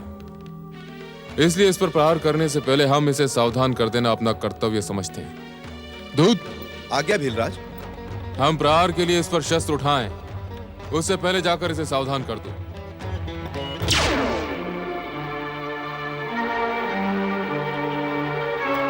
मैं भीलराज का दूत हूं। युद्ध से पहले मैं तुम्हें सावधान करने आया हूं तपस्वी। भीलराज की ओर देखो, तुम्हारी भलाई इसी में है। इस स्थान को छोड़कर शीघ्र भाग जाओ। तुम एक सामान्य काम के लिए अपने प्राण त्यागने आए हो। ये तो मेरे पुत्र समान गांडीवधारी अर्जुन है, किंतु ये भीलराज इसे युद्ध के लिए क्यों उकसा रहा है? तुम्हारे स्वामी ने जो कुछ कहा वो मैंने सुन लिया। अब जाकर अपने स्वामी से कहो, उन्होंने जो कुछ कहा है वह विपरीत हो जाएगा। जानते हो क्यों? क्योंकि जिस प्रकार वनराज सिंह गीदड़ से नहीं डरता, उसी प्रकार हम क्षत्रिय भीलों से भयभीत नहीं हो सकते। जाओ कह दो अपने स्वामी से। देवराज, मुझे लगता है इस वाद विवाद का कारण ये मरा हुआ शूकर है। आपका अनुमान सत्य है पवन देव, किंतु इस तपस्या के बीच में युद्ध को आमंत्रित करके मेरे पुत्र समान अर्जुन की तपस्या का फल व्यर्थ हो जाएगा। भीलराज, कुछ कहने की आवश्यकता नहीं, हमने सब सुन लिया है, तुम जाओ।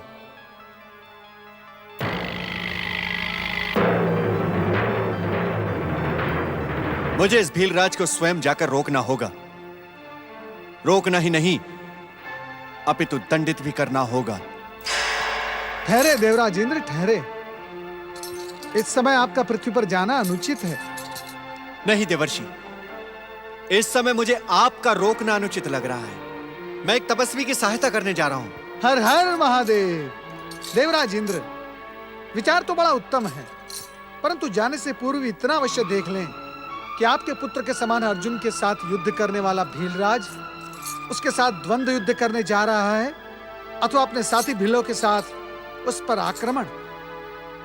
अर्थात ये देवराज इंद्र, यदि अर्जुन और भीलराज के मध्य द्वंद्व युद्ध होने जा रहा है तो आपके हस्तक्षेप का कोई स्थान नहीं रहता। जब दो व्यक्तियों के बीच द्वंद्व युद्ध लड़ा जा रहा हो तो तीसरे व्यक्ति की उपस्थिति स्वीकृत नहीं होती।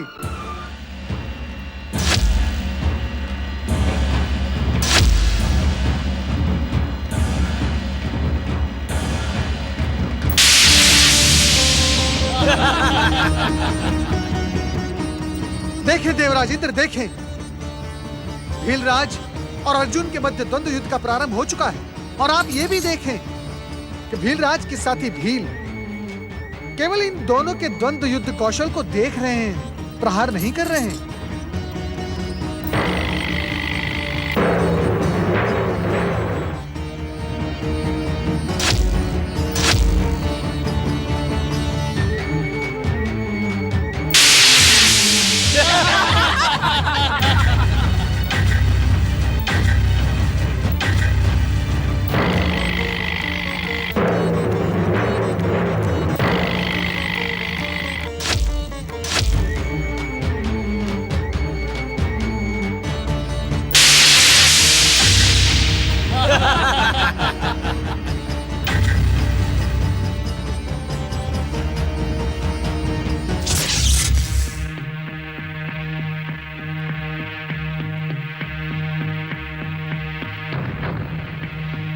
ए धनुर्धारी, तेरे सारे बाण तो व्यर्थ चले गए।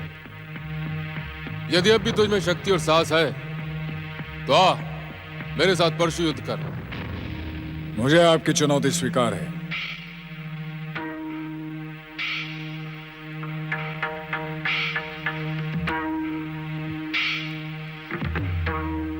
ये ले।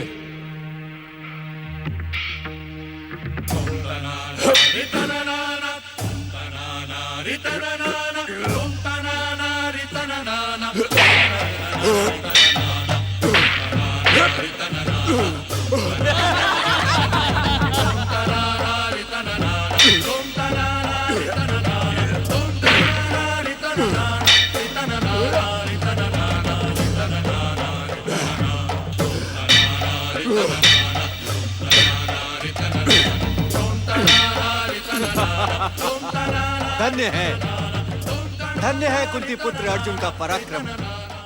मैं ओंकार हूं, मैं ही आदि नाद हूं, मैं ही आदि स्वर हूं, मैं ही आदि ध्वनि हूं और मैं ही जीवन का आधार हूं।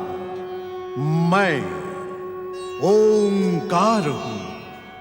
देवराज इंद्र द्वारा ली गई भक्ति और धैर्य की परीक्षा में तपस्वी अर्जुन सफल होते हैं। इंद्र अर्जुन को शिव आराधना और शिव पंचाक्षरी मंत्र की दीक्षा देते हैं। गांधार नरेश शकुनी अपनी काजरी विद्या का चमत्कार दिखाकर दुर्योधन को चकित कर देते हैं।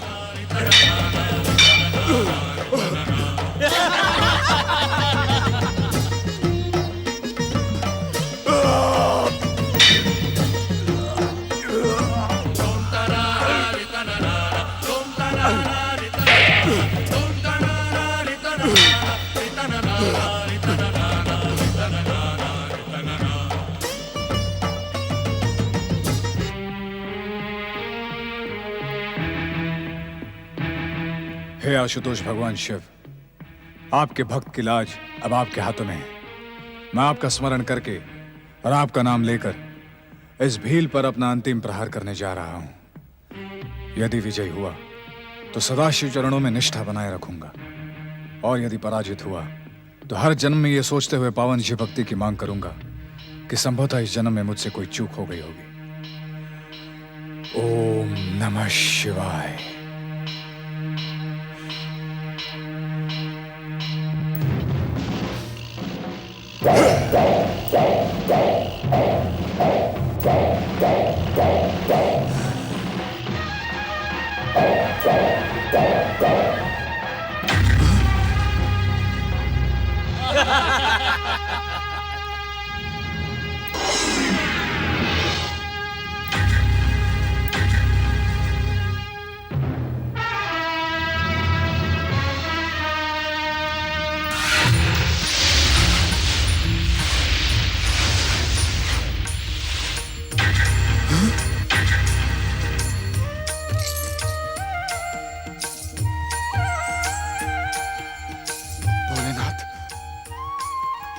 भोलेनाथ, भगवान भोलेनाथ की जय।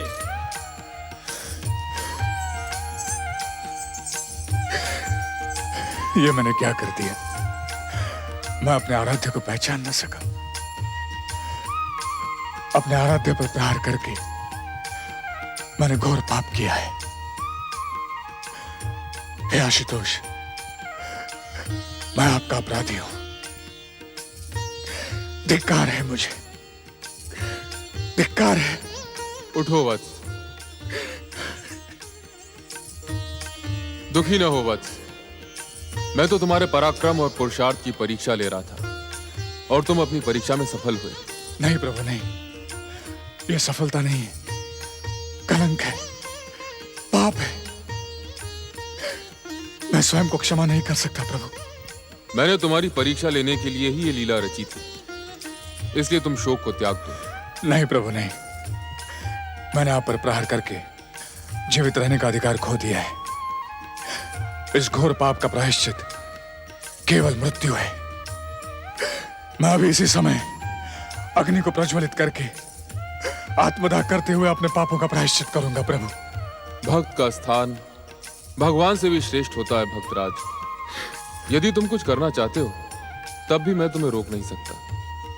भक्त होने के नाते तुम अपनी इच्छा पूर्ण करने के लिए स्वतंत्र हो। यदि तुम आत्मदाह करके अपना अंत कर देना चाहते हो तब भी मैं तुम्हें रोकूंगा नहीं। केवल इतना अवश्य कहूंगा कि आत्मदाह करने से पूर्व एक बार अपने सखा, अपने मार्गदर्शक कृष्ण के दर्शन अवश्य कर लो। आपकी आज्ञा शिरोधार्य है। मैं इसी समय केशव को पुकारता हूं। हे द्वारकाधीश श्री कृष्ण, मैं आपका सखा कुंती पुत्र अर्जुन आत्मदाह करने से पहले दर्शन करना चाहता हूं। हे केशव, मुझे दर्शन दे। हे द्वारकाधीश, शीघ्र प्रकट हो, शीघ्र प्रकट हो द्वारकाधीश, शीघ्र प्रकट हो केशव।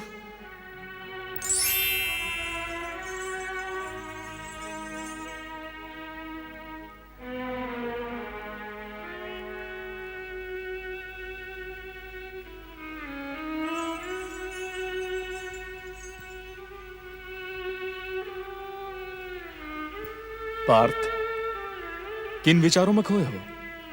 तुम्हारा निर्णय उचित है। आराध्य पर प्रहार करके तुम्हें जीवित रहने का कोई अधिकार नहीं। पार्थ, वीरों के समान इस चिता में प्रवेश करके अपने पापों का प्रायश्चित करो।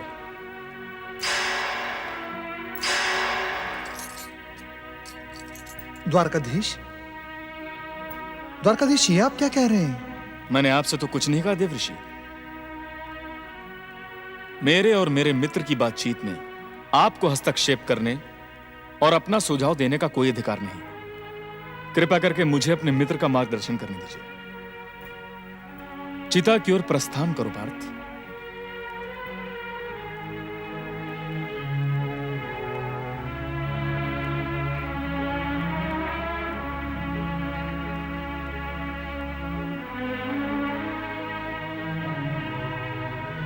मैं कुंती पुत्र अर्जुन अपने आराध्य आशुतोष भगवान शिव को पहचान न पाने और प्रहार कर देने के पाप को धोने के लिए आत्मदाह कर रहा हूं।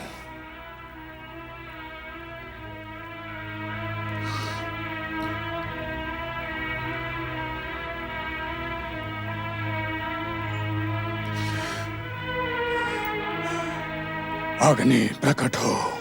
ठहरो पार्थ, यदि तुम अपनी भूल के कारण अपने पापों का प्रायश्चित करने के लिए अपने प्राण त्याग देना चाहते हो तो मेरे पास एक ऐसा उपाय है जिससे बिना प्राण दिए हुए भी तुम प्राण त्याग के समान अपने पापों का प्रायश्चित कर सकते हो।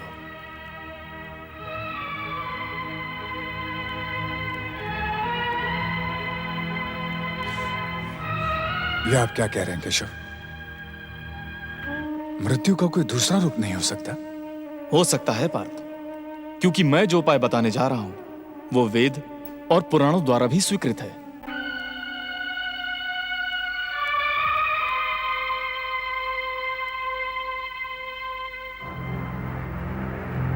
पार्थ, किंतु पहले तुम्हें मुझे यह विश्वास दिलाना होगा कि तुम मेरे बताए हुए उपाय का पालन करोगे।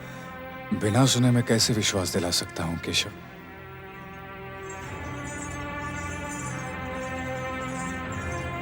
पार्थ, केशव तुम्हारे मित्र, तुम्हारे सखा हैं और सच्चा मित्र संकट के समय साथ देता है।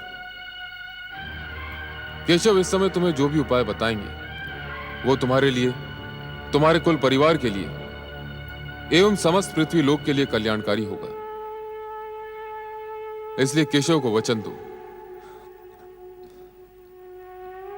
मैं आपको वचन देता हूं केशव, आप जो उपाय बताएंगे वो मुझे स्वीकार है। हे गांडीवधारी अर्जुन, अब आत्महत्या के स्थान पर तुम आत्म प्रशंसा करो। आत्म प्रशंसा? यह आप क्या कह रहे हैं केशव? नारायण नारायण, आप धन्य है द्वारकाधीश, आप धन्य हैं और धन्य है आपकी चतुराई। कुंती पुत्र अर्जुन, द्वारकाधीश का कथन नीति सम्मत और सर्वार्थ उचित है। अपने ही मुंह से की गई अपनी ही प्रशंसा अभिमान को प्रकट करने और स्वयं की ही मृत्यु के समान है। अपने मुंह से अपनी प्रशंसा करके तुम इस पाप के कलंक को धोते हुए प्रायश्चित कर सकते हो। अब सोच विचार ना करो मित्र, इसी चिता पर खड़े रहकर अपनी आत्म प्रशंसा करके अपने पापों का प्रायश्चित करो।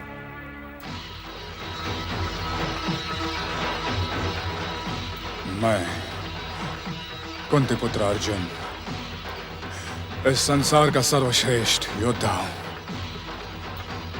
मेरे गांडियों से निकला तीर संसार के किसी भी वीर के प्राण को हरने में सक्षम है।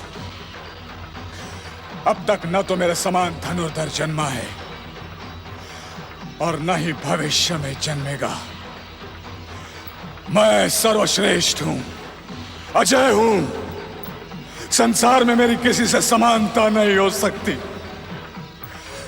मैं चाहूं तो अपने एक ही प्रहार से सातों समुद्रों को सोख डालूं, चाहूं तो आकाश में छेद कर दूं, पर्वतों का सीना चीर दूं। मैं सर्वश्रेष्ठ हूं, सर्वश्रेष्ठ, सर्वश्रेष्ठ।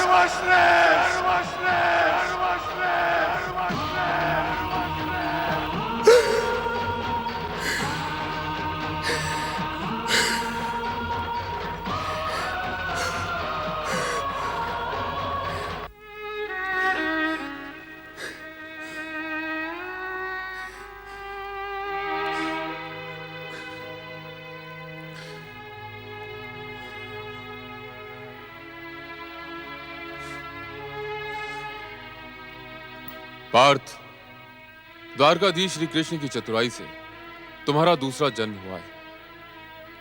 तुमने स्वयं ही की आत्म प्रशंसा करके मृत्यु को वरण किया है और लज्जित होकर नए जीवन को पाने का अधिकार पाया है। इस नए जीवन के लिए अपने मित्र को धन्यवाद दो पार्थ। धन्यवाद देने के अनेक अवसर आएंगे पार्थ, फिर कभी दे देना। इस समय आशुतोष भगवान शिव तुम्हारी भक्ति भावना से प्रसन्न है, तुम पर कृपा करने के इच्छुक हैं। पहले इनकी कृपा प्राप्त करो।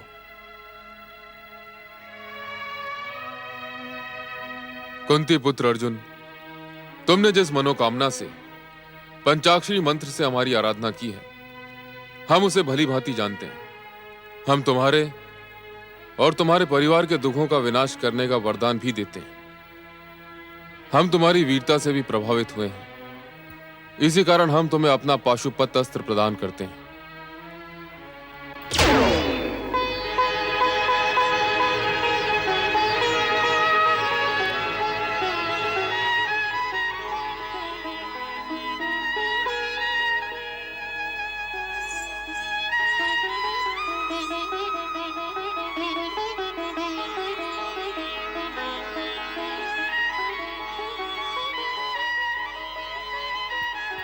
इस महान पाशुपत अस्त्र को पाकर तुम अपने समस्त शत्रुओं के लिए अजय बन गए हो अर्जुन।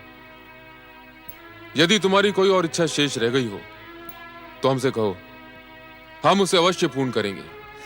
प्रभु, मैं आपकी कृपा के योग्य नहीं। आपने कृपा करके मेरा मान बढ़ाया है। मैं केवल इतना निवेदन करना चाहता हूं कि इन चरणों में मेरी भक्ति सदा बनी रहे। मुझे मेरी अटल भक्ति के प्रतीक रूप में आपका एक शिवलिंग प्राप्त हो, जो केवल दर्शन मात्र से अनंत कालों तक शिव भक्तों की मनोकामना पूर्ण करता रहे। तथास्तु।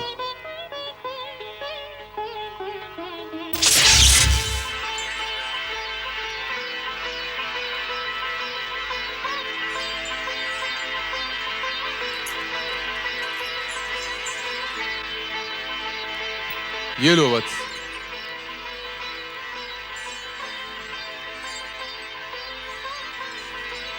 तुम्हारा कल्याण हो।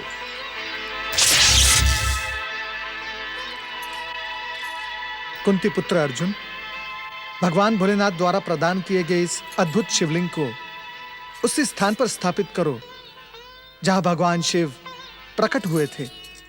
आए अर्जुन। पशुपति भगवान शिव की, त्रिकालदर्शी भगवान भोलेनाथ की, आशुतोष भगवान शिव की।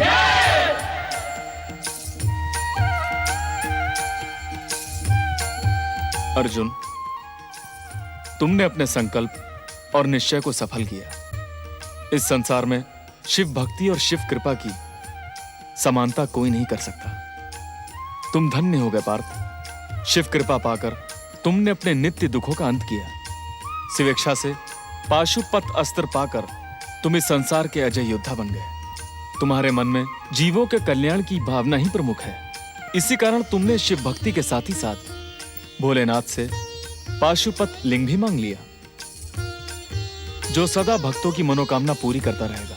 पशुपति भगवान शिव की, त्रिकालदर्शी भगवान भोलेनाथ की। भ्राताश्री, इसी कारण मैंने पार्थ को शिव भक्ति का परामर्श दिया। जानते हो पार्थ, इस सारे संसार में नभ, जल, थल में, हर एक पल में, दसों दिशाओं में और घोर निशा में भी मेरे आराध्य शिव शंकर ही तो समाये हैं। इसलिए सब कोई सच्चे मन से बोलो, ओम नमः शिवाय। ओम नमः शिवाय।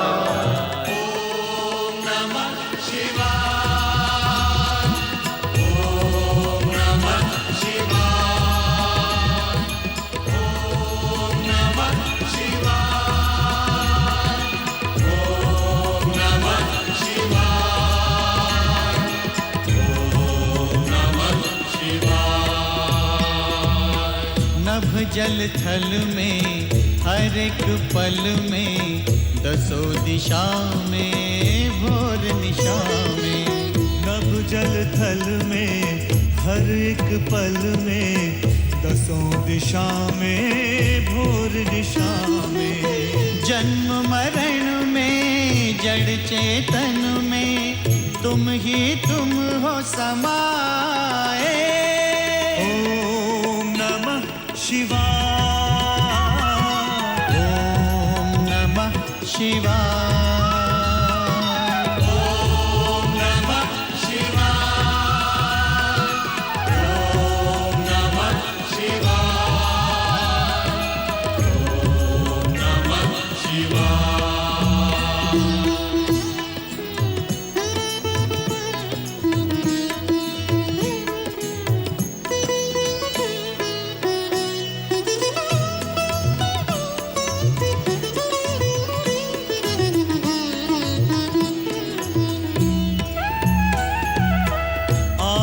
अनंता तुम भयहंता कैलाशवासी हो अविनाशी। आदि अनंता तुम भयहंता कैलाशवासी हो अविनाशी। हो सुख करता तुम दुख हरता हर संकट के उपाय। ओम नमः शिवाय।